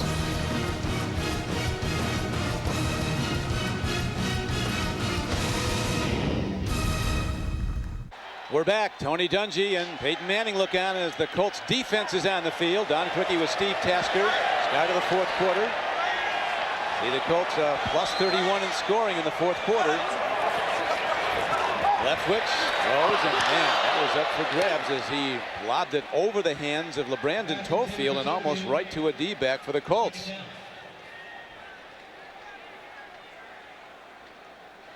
And Byron Leftwich, with that incompletion, he's hit 15 of his last 17 passes. You see there, pretty good comparison right there. Not too bad, except for that little stat right there. Yeah, those 2 touchdowns. Those are somewhat important. Those TDs, and Manning's thrown for 2. Best the Jaguars have done is 2 field goals, but they've had an equal amount of offensive yardage. Leftwich looks, makes a throw underneath, and on a second down play they get 5 as Thornton quickly makes the tackle. Edwards is the target now, Steve. Yeah, you talk about this team that we just showed that graphic of how good the Colts are. They score a lot of points in the fourth quarter, and they get turnovers in the fourth quarter, which is crucial. But you look across the field, Jack Del Rio's got a team that pulls games out. I mean, they're a team that really plays solid in the fourth quarter. And there's no question, Byron Leftwich is having a very good, strong, solid second half. And here's another of those all-important third downs coming up. Jaguars have converted 7 of 11. What a catch by Wilford. Man, what a play. Here's a guy that's winning games as a rookie. A 24-yard snag. He's got fish hooks on his hands. You said it, Don. Watch as he comes right up inside the hash mark. And this ball's going to be zipped in there, and he plucks it right out of the air. Man, that's a big-time play. And you know, you get up from that, you just love it. And that's a play that picks the entire team up. That's a tough catch down the middle. Great laser-like throw. That picks everybody up, even on the sideline. Boy, does it. Leftwich has hit his last 9 throws, and now the big back, the former Seminole, Greg Jones, bangs in and takes the ball to the 2-yard line, and where it'll be second down and goal. As the defensive package is sent in by Ron Meeks, the defensive coordinator of the Colts, sending in his goal line defensive alignment. You know, after that last play, you know, Byron Leftwich makes the big throw. They get down very close. You look at that sideline, there isn't anybody sitting down. The whole team is up watching. They know how crucial this is. This is a club that has really come together this first month of the season. They've won 3 very tough games. And here is Fred Taylor as the I-back. He is the touchdown maker over the seasons, and he gets the ball. Fred Taylor's heading down, and he loses yardage. Tremendous defensive stand by the Colts again as they are pumped. Rob Morris, their middle backer, was the lead tackler. You talk about this Colt defense, it's completely different than Jacksonville's defense. This Colt defense is built to pursue. They are small, they are fast. A lot of people criticize them because they think they're undersized. But when you can run like that, it's just as effective against certain offenses as it is to have those big guys down inside like Jacksonville. It's just a different philosophy. Well, let's see what they go to now. A huge down. And it's going to, if they don't get in on 3rd and goal, will you go for it for the touchdown on 4th down? And not wanting to risk a golden opportunity, the quarterback Byron Leftwich calls for a timeout. So the Jaguars trailing are challenging when we come back.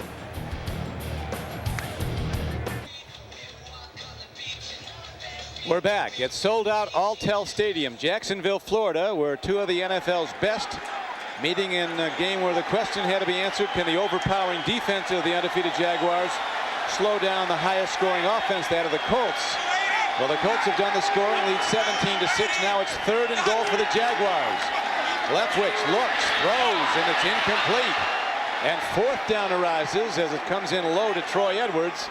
And they're going to send out short points. It'll take the 3 points because it'll put them down by 8. Watch this. This is a throw that Leftwich makes hard and low, and it's so hard to pivot out, and that's just a one-hopper. That was a throw to Leftwich. Leftwich has got to throw that up. He knows. He goes right away for the 3 points. He stays positive. If good, this would make it an 8-point game. Jaguars 3-0 start, of course, is the product of great defense. Jags allowing just 9 points a game until today. But it's the Colts who played the great defense, giving up just now 3 field goals. But the Jaguars do inch closer, but they've not yet gotten into the Indianapolis end zone. We're back to warm, sunny Jacksonville, Florida. The Hurricanes are long gone. All the golf courses are open. The beaches are great. Yeah, Florida's open for business. I mean, you heard so much up in the Northeast and around the country about, you know, the hurricanes and the devastation. Let me tell you something. The Floridians took it like a bump in the road. They all bounced back very well. So did all the resorts and hotels, everything. It looks great down there. Beaches are perfect. Resorts are open.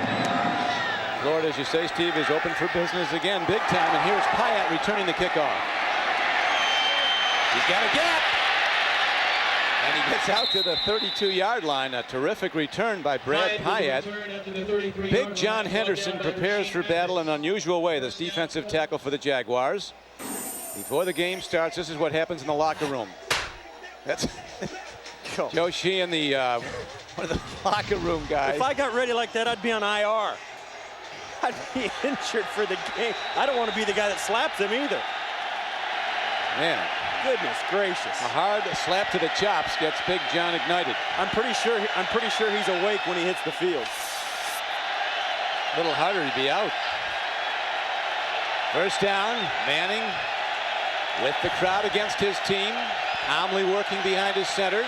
Play fakes, makes a throw. Intercepted. I think that's intercepted. It's a live ball. When the officials are running, it's a live ball. An unbelievable interception. Oh, now they're waving it off. Yeah, the officials were present. Here comes it. Jack Del Rio firing the right flag out. The official. They did let the play progress, so Jack Del Rio may have a chance to. If you're ever wondering if a play's alive, watch the officials. If they're running with the ball, and now it's live. With replay, they let this play go. Even though they may have thought it was incomplete, they'll let it go till its end and then come back and check it on replay so that they can get it right. If they went ahead and blew it dead, if it was an interception, they couldn't overturn it. So they let the play develop, spot the ball at the end of it. Now watch here. I don't think it touched the ground, but we'll see. You saw the same thing I did. I thought it was caught. That looked like a catch to me. You can't really tell because he obscures it, but it looks like he caught it. And you know, he got up immediately. I mean, there was no hesitation. He believed he caught it. This is the rookie, Darryl Smith from Georgia Tech. And right now, there's not enough to overturn it. They're going to review it. Games, divisional championships in the long run turn on decisions like this. This place is. We're back where a most important replay is now being reviewed. It looked to us on the replay The linebacker Darryl Smith did indeed intercept the ball. Watch. Yeah, watch Darryl Smith and watch his right arm right there. Never touched the ground. The ball never touched the ground. That's a catch, an interception, and back the other way. And alertly, the officials let it progress, and now they know exactly where the ball should be to get this play right, and it's going to be reversed. After reviewing the play, the defender tips the ball with his left hand, and the ball hits his right hand before hitting the ground. He does possess the ball. It is an interception. Well done by the NFL on the replay unit. Jacksonville will be awarded the ball at the 49-yard line and is not charged with a timeout. So Peyton Manning has just thrown his first interception after 122 consecutive passes without one, and that keeps the Jaguars in the game with 11:53 to play. Oh, how things turn on the tipped pass. It's death to a quarterback, because once it's tipped, it doesn't go where he's wanted. His live ball, and great play. Look how he keeps alert. It's a second-round draft choice from Georgia Tech. No question about it. Nobody touches him now, so he's off and running. And now what are they doing? I don't think anybody, they're going to rule. I think he. Now this is a major step off here. Oh, wait a minute, that can't, is there a personal foul? What is this? They can't spot the ball there. That's completely wrong. Because nobody touched him. Nobody touched him. He got up, and you saw that in the replay. There's no way. Now I think they ruled it in. The Jaguars have the ball. They didn't let the play progress. They ruled it incomplete. There was a whistle. It cost them 25 yards in field position. So they did allow the interception. There's a beautiful throw to the sideline to the rising player Reggie Williams. Now the thing that you want to look at in this is a premature whistle on the interception. Because when he comes down, you'll see nobody touches him. This is the closest guy. That's Dallas Clark. He doesn't touch him. That was somebody flopping on him. And that's it. The ball goes the other way. And because of the inadvertent whistle, you see where he ends up all the way down inside the 30-yard line. And that's one thing I think is wrong with instant replay. The officials didn't let that play progress the way they should have. Yeah, they lost over 20 yards on the spot. Here's Leftwich getting time. Another out pattern, but incomplete. Colts are really defending the deep ball. Their safeties are back and running like center fielders at the snap of the ball. They don't want to get beat with a deep hit. And I think at this point, if you're Jack Del Rio, this is 3rd and 2. You've got to convert this, even if you have to go 4th and 2. In fact, right now you tell your offensive coordinator, because it'll affect his play calling. He may call a different play if he knows he's got 2 downs to get this as opposed to 1. But there's no question, Don, you got to get this first down if you're Jacksonville. I think they'll go to Fred Taylor running right. Fred Taylor. They throw him back. It's 4th down. And 2. Cato June shot the gap. Taylor the ball carrier. Cato June with the tackle. And I think if you're an offensive coordinator, you know you got 2 plays for this. You can take a shot, throw the short pass. Leftwich has been very effective throwing the quick release passes, and they have not been very effective running between tackles. And they're going for it. They have to go for it on 4th down. Just like we called it, Don. You had 2 plays to get it on 3rd and 2. It's going to take both of them. On 4th down, they are 4 for 5 for the season, counting today when they're 0 for 1 on 4th down conversion tries. And Leftwich burns a timeout. So the young quarterback wants to be sure. He comes to the sideline for some counsel before a huge play. Jaguars holding a 1-game lead over the Colts in their division, the AFC South. Colts leading the game, though, 17-9. And this is 4th down for Jaguars from the shotgun. They need just over a yard. Our blitzers coming. They come with 4 men. A long ball, unbelievable, and it's caught by Jimmy Smith, and he's in. It's a touchdown. What a gamble. They go deep on 4th and 1.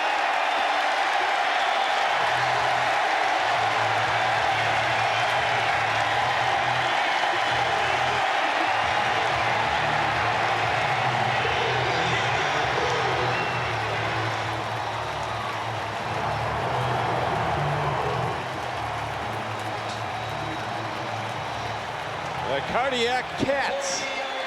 Are they going to do it again, or can the Colts hold them off? Now they go for 2 to try and tie the game. What a courageous call on 4th and short. Bill Musgrave is the offensive coordinator. That's 4th and 1. And they go deep and hit a 40-yard score.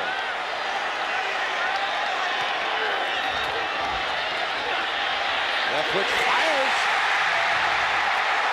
He had it. What's this now? He had it in the left. It is good. There's another one. We might have a Colts are infuriated because the ball was popped out. The Cardiac Cats, Don, have come through again. You talk to both head coaches. Why do the Jacksonville Jaguars lose all those close games a year ago and win them this year? It's for one word. They describe it in one way. It's because they believe. This is the ISO. You got the best receiver on the field, man on. Nick Harper trying to cover him, and an absolutely perfect throw from Byron Leftwich on 4th and 1. Boy, that was a gamble. I mean, I guess if you're an underdog and a team trying to rise up, you got to take those chances. And they do it and hit an 8-point play with a 2-point conversion, and we're tied.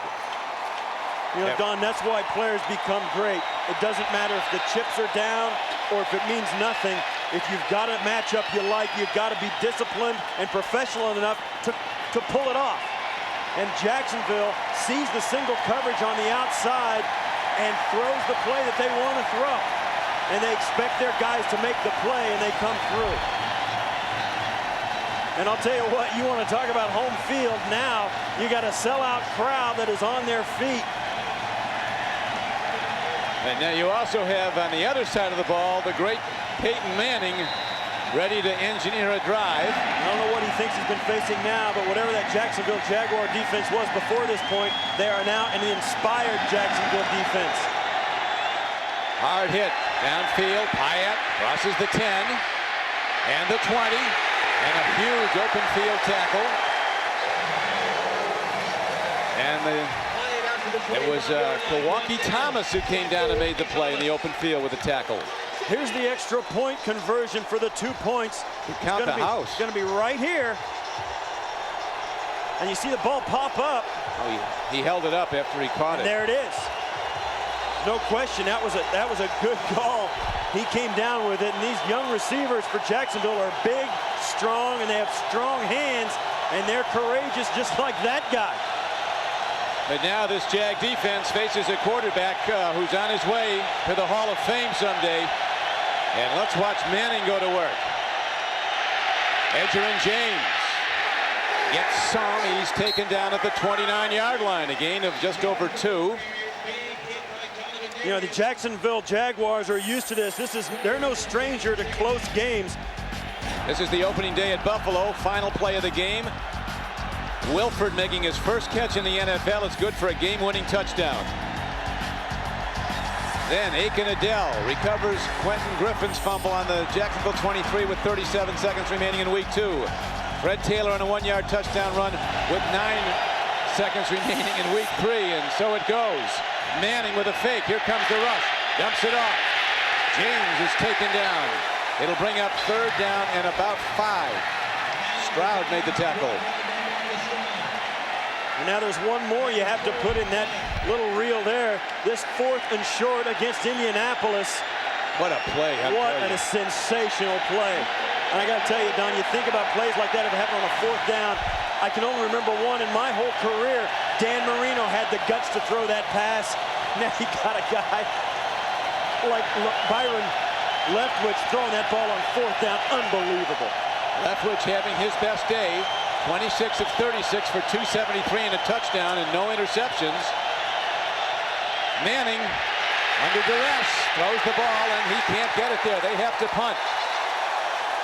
They came with a blitz. Donovan Darius, the veteran safety who's really the leader of this defense. And now they're going to get a holding penalty in the secondary against Jacksonville.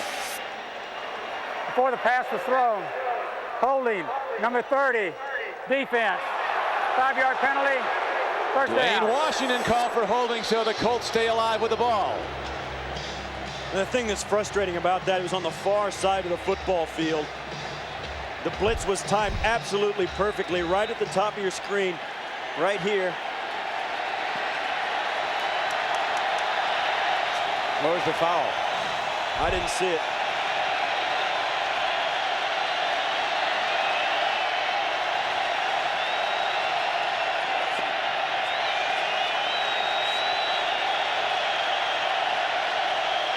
Manning calling signals against huge crowd noise.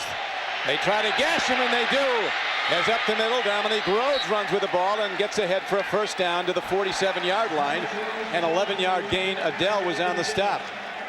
You know, as intense as this game has become here, tied in the fourth quarter, there's still 8 minutes, almost 9 minutes left in this game. So much can happen with these two clubs, particularly the defense of the Jaguars and the offense of the Colts right here. Peyton Manning had a pass tipped for a turnover, which led to that last touchdown. He's got to bounce back from that. They've got to overcome this crowd noise and be poised. This is a big test for the Colts offense. Play fake. Manning takes a look. Out pattern. And with his first catch of the second half and his 7th of the day, Brandon Stokely gets the ball into the area of the Jaguar side of the field. An 8-yard gain on the play. Stokely's just going to come out, hesitate, look inside, and then pivot to the outside because he knows it's vacant out there.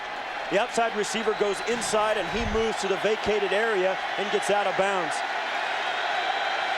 Stokely's now caught 7 for 89 yards. Second down and 1. Let's remember the Colts have the most accurate kicker in NFL history.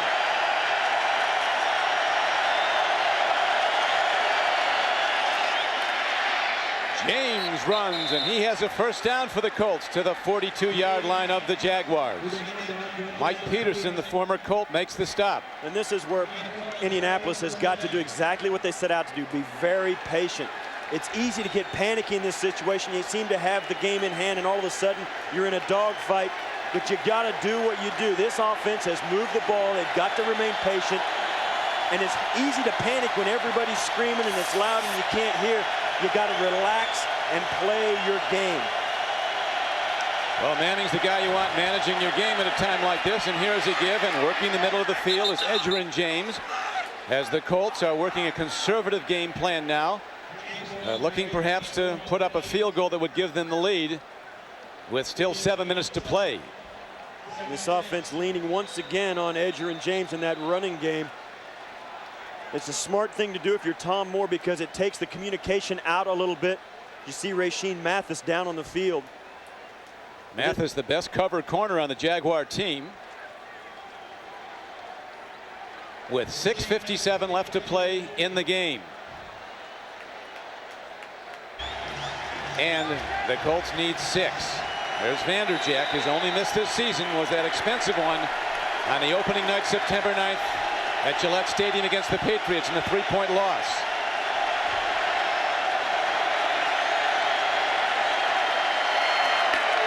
Quick, hard throw by Manning, knowing just where he wanted to go, and it was to his ace, Marvin Harrison. The guy who's been to the last 5 Pro Bowls and who caught the opening score of this day, a 15-yard touchdown pass. And right here, as they get down close, watches Harrison. This is a thing that everybody wants to do to Marvin Harrison. He's not that big a guy. When he catches it, make him pay for it. You may get maybe one drop later if he thinks you're going to hit him again. First down, Colts. To the run. Dominique Rhodes again runs the ball and gets it to the 27-yard line. They're in Vanderjagt range now, but as you see, a lot of time left, so they're going to work the clock as long and as well as they can as they're inside 6 minutes to play. When Jacksonville gets down in this end, Don, Peyton Manning said they sort of build a wall. They put their 5 defensive backs. They kind of stand straight across the field. They bend but don't break and try and get you to settle for 3 points. We have to run the ball. Jags keep coming with a 4-man rush, and here is a throw off the flank. Beautifully timed throw to Reggie Wayne for 10 yards and a first down. Now you can look for Jacksonville to change their philosophy. Inside their own 20, they're going to force Peyton Manning to hand the football off. They do not want to give up that big play. They take 2 linebackers off and run 2 more defensive backs on. And they now have a double on Brandon Stokely. He's in the slot. Second guy up.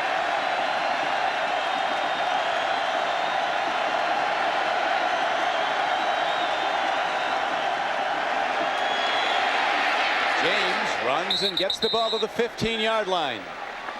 And that's just what we thought, Don.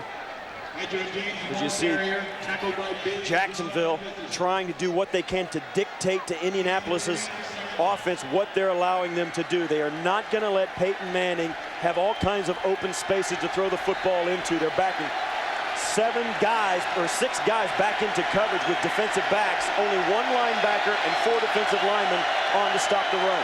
Peyton Manning has to hand it off. Well, he's also going to take a shot at that end zone pretty soon. He does indeed hand it off. Not much happening. That'll bring up 3rd down, and they'll need about 6 as James runs and former teammate Peterson tackles. Mike Peterson, he's a bitter guy. He felt the Colts did not make a big enough effort to keep him, that he wasn't regarded as a star, and that's what they were spending their money on. And he's been waiting every time he looks for those 2 games when he's going to play his former team. Indianapolis just 2 of 6 on 3rd down conversions today. This is 3rd and 6. They sent a blitzer last time at Manning. Manning stands in, makes the throw. It is Brandon Stokely for the 1st down, and a penalty marker's down. It would appear to be against the Jaguar defense. And they're calling it a face mask. They're giving the signal from the back. You can see what Jack Del Rio thinks. And that's going against the half the distance. So it'll be point blank range now for the Colts. They'll have the ball 1st down and goal inside the 5-yard line.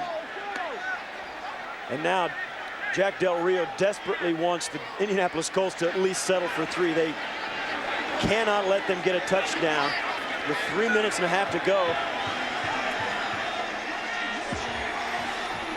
I think Del Rio still a little hot over that interference call. That after an incomplete pass on 3rd down. That's the difference in this drive. You said it. It's the interference call, and then this personal foul with a face mask has kept this drive alive. They had the Colts stopped, and a holding penalty on the other side of the field away from the play kept the drive alive and allowed them to get to this point. Personal foul, grabbing the face mask, number 27 of the defense. Mathis will penalize half the distance to the goal. 1st down. But still, right here is the penalty. And he reaches out, and you see there, no question about it. He did it as a reaction. It wasn't intentional. He just got beat, and he tried to recover.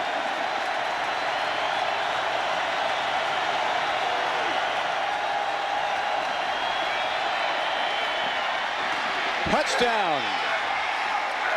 Edgerrin James takes a hit, drives on, and the Colts go ahead 23-17 with the extra point coming up and 3:38 left to play. We said it a moment ago, Don, when they get down there close, Peyton Manning said, we have got to run the ball down close. And Edgerrin James puts his head down and his shoulders down and powers his way in right up inside. No trickery, just straight ahead blocking. The off guard comes around. You see as Rick DeMulling pulls around and leads James right up inside.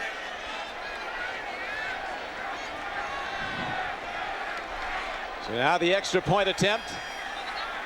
A well-executed drive. The Colts beneficiaries of that infraction call after a 3rd down missed pass, and so they drive on. They jump on the opportunity.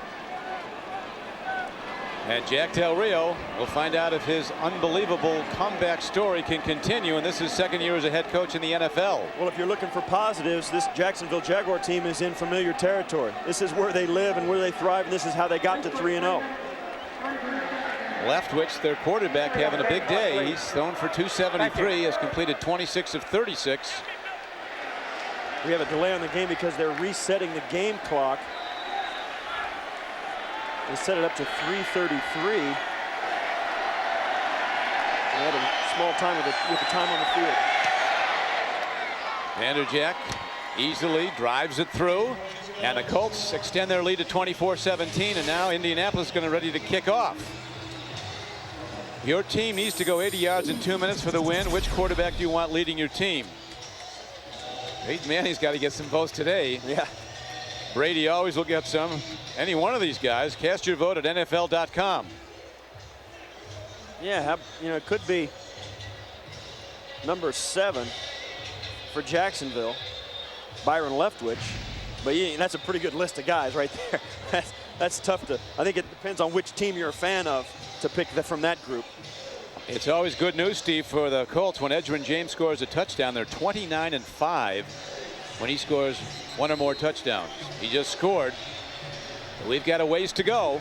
And you know, you talk about James, Marvin Harrison, Peyton Manning. Those are just the 3 key guys. They've got 5 or 6 weapons on that offense that are really being productive in this first month of the season. And there's really no way you can complain about it. They're playing well. They're winning ball games. And that's why they're exciting to watch. You don't know who's going to have a great day, but somebody in that offense is really going to shine. And today it's Stokely again. Yeah, Stokely is just a rising player. He's caught 8 passes today for 97 yards. Harrison's caught 4 for 45 and a touchdown.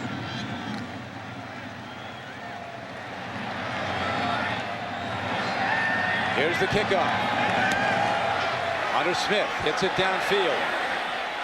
It turns into the end zone, so they'll have to down the ball. And it will be a touchback and come out to the 20. Coming next, it's game 2 of our doubleheader. You'll see either Jake Plummer and the Broncos go against Derek Brooks and the Tampa Bay defense, or Chad Pennington leading the Jets against Jay Fiedler and the Dolphins, or the Titans taking on the Chargers at San Diego.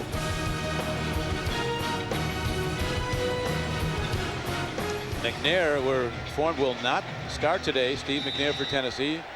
Volek will start at quarterback. Here's Leftwich's numbers for the day, career high, and he's been mistake-free. He did have the ball stripped from him once, but his teammate Mo Williams, the right tackle, got it back. Leftwich, boy, that was near nobody but Colts. Greg Jones was in the area code, but that was about it. He couldn't get near the ball. Yeah, with 3:29 left, the Jaguars have only 1 timeout left because they were in some crucial situations on 3rd and 4th down conversions where Leftwich felt it necessary to take a timeout to talk it over. Well, now, needing a touchdown with 3.5 minutes to play, they've only got 1 timeout left.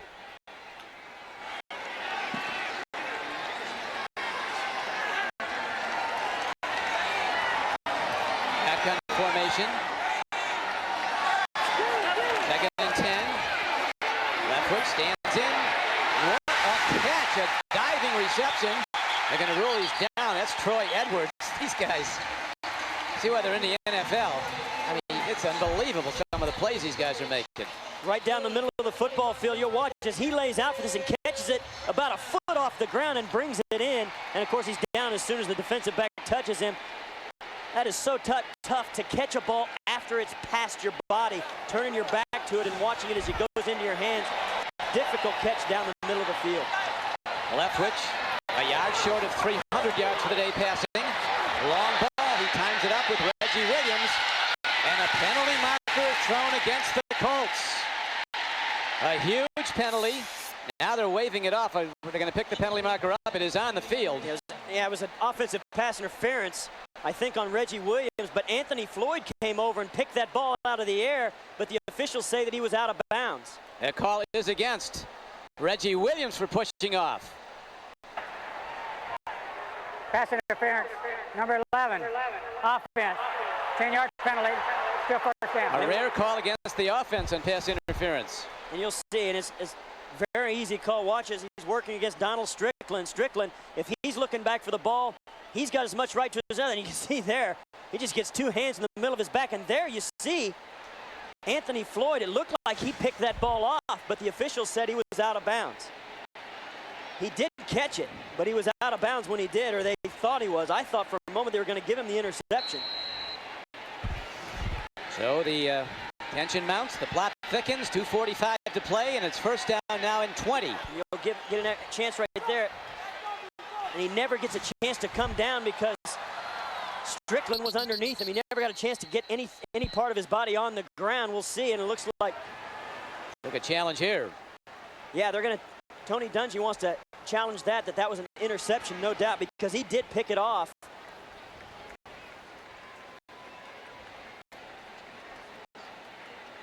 Tony Dungy fires the red flag out, and we'll have a look at this now as they want to see if there was an offensive pass interference called against Reggie Williams. The question is he going to have possession and be down in the field of play? He catches the ball, brings it in. Oh, that's a pick. He got it. He got his knee down. On his teammate. He got his knee down. I think that left knee. Didn't touch the ground. It touched his teammate. We'll see. Does his teammate become part of the field when he's on the ground? Yes.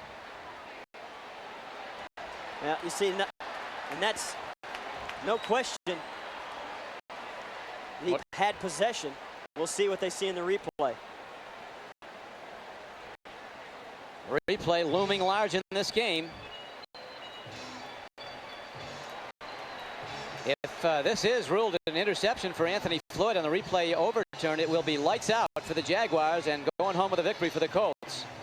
Well, this is the thing. He comes down. Now, there's no question his knee would have come down in bounds had he not hit his own player, who is also down.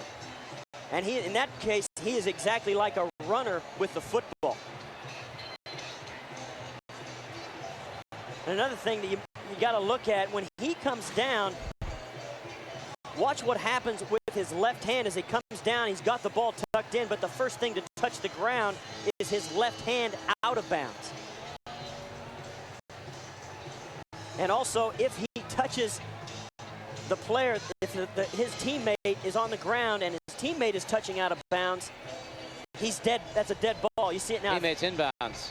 If his teammate's inbounds, completely. Watch his left hand. Right there. Right there. Well, somebody asked Joe Gibbs not long ago, what's the toughest position in football? And he said referee. These guys have had a lot of pressure on them today to make some very big calls down the stretch. They've gotten most of them right, if not completely right. And they're taking over the allotted 90 seconds, and well, they should. It's a very difficult call, and they should take all the time they can looking at the truth machine, the videotape, to see what happened. We've had one overturned interception that went towards Jacksonville to set up their tying touchdown at 17. We're at Alltel Stadium. It's sold out. Don Criqui with Steve Tasker. The undefeated Jacksonville Jaguars, who have been winning week after week after week in the first 3 games of the season. Down 17-6 in the fourth quarter and rallying back as they have now tied the game tied it at 17 all. And then a drive engineered downfield by Manning put Edger and James in position to take it in for a go-ahead touchdown. And here's the ruling. Reviewing the play, the defender has possession of the ball and his right foot is on the ground. His right knee goes into the back of another defender, and before he can get a second foot in bounds, his left hand hits out of bounds. Therefore, the ruling on the field is correct. It is an incomplete pass. Indianapolis is charged with his first timeout. Wow. So after all that, they still have the offensive pass interference to deal with, but they do keep the ball.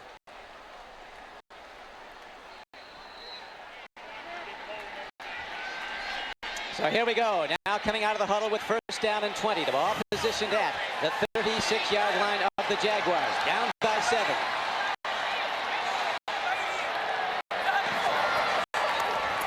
Leftwich makes the throw and a connection. And gets back about 8 yards. It's going to be second down and 13. It'll be a 7-yard gain. Wilford catches. Harper makes the tackle. You see as the clock run down, the Jaguars need to convert a third down. They'd like to get a first down before the 2-minute warning. I don't think it's going to happen unless they can get it right here.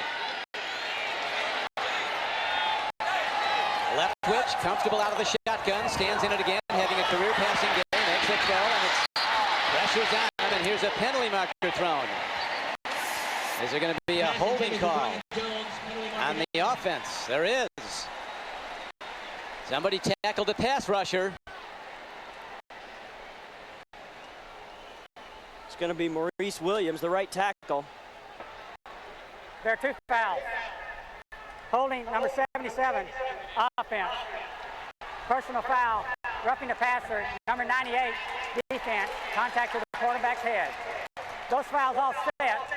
We will replay second down. Welcome to Jacksonville as we're coming down the stretch in a wild game. The Colts leading 24-17 as the Jaguars rallied back from a 17-6 deficit. And then the Colts took it down the field and scored. They go ahead on an Edgerrin James run. And now Tony Dungy watching his defense, number 32 in the NFL, trying to hold off the young quarterback Byron Leftwich to the Jaguars, who is having a great day throwing the ball, standing in. And it's ruled a clean breakup as defending on the play was Cato Jones. Here's a couple of the big plays from earlier, a couple of critical scores. This is the interception. This was actually overturned. They called it an incomplete pass. Then it was overruled and ruled an interception. And then on 4th down and 2, 4th and 2, Leftwich went deep and hit his wide receiver Jimmy Smith for a 40-yard touchdown. And here is the go-ahead touchdown by Edgerrin James not that long ago.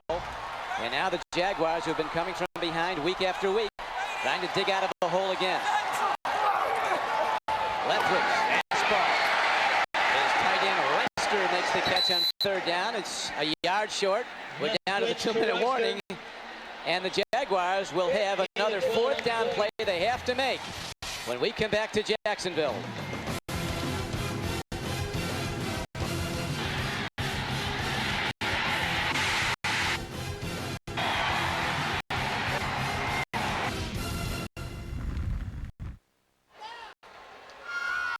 This is Don Crickey with Steve Tasker back at sold-out Alltel Stadium, the site of upcoming Super Bowl 39.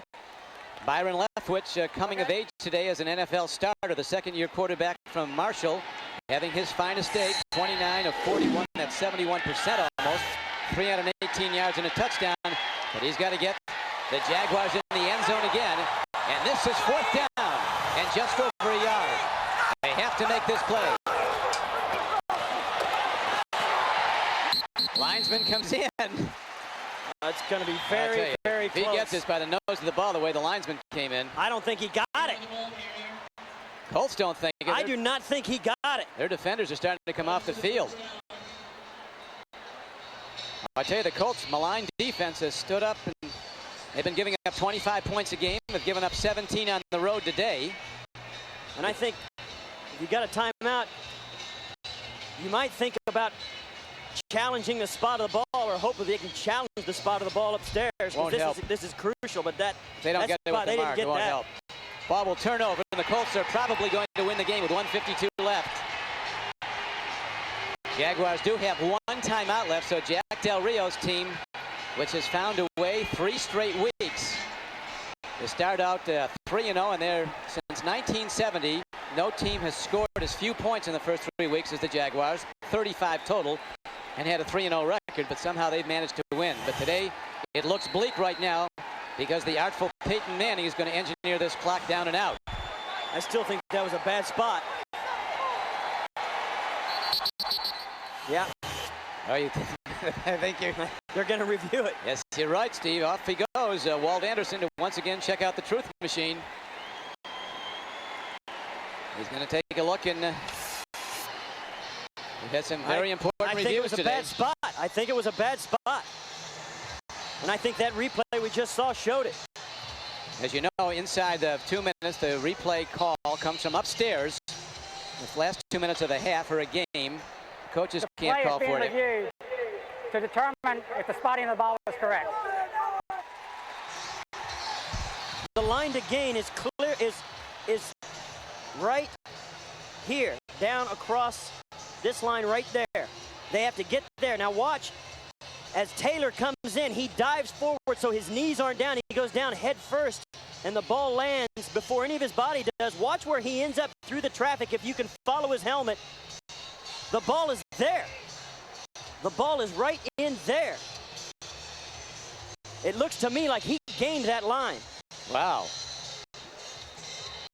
Well, they've all had a respite now. We've had a couple of very extensive replays. The officials doing a terrific job looking at it from every possible angle. It looks to me like he made that line. I mean, right there is where he's trying to get, and it looks like he got there. Peyton Manning for the day has thrown the ball 29 times, has completed 20 for 220 yards. He's thrown for 2 touchdowns. He was intercepted once. And you know, you want to talk about trying to get one right. This is one you got to get right. I mean, this is virtually the ball game for Jacksonville if they don't get it. And if the Colts should hang on and win the game, they would, of course, go into a first-place tie with the Jaguars in the AFC South. He's got to get right there, right along that line. And it looks, from this point, looks like he's got the ball up in here somewhere. These guys won't have to wait long, Steve, to see each other again. The Jaguars will be playing the Colts at Indianapolis on October 24th. So they'll have their second meeting very soon. And now as our referee checks it out, the man of the hour in the moment is certainly the referee, Walt Anderson. Yet another pronouncement. Here's his verdict. After reviewing the play, the ruling on the field stands. It's Indianapolis ball, first down.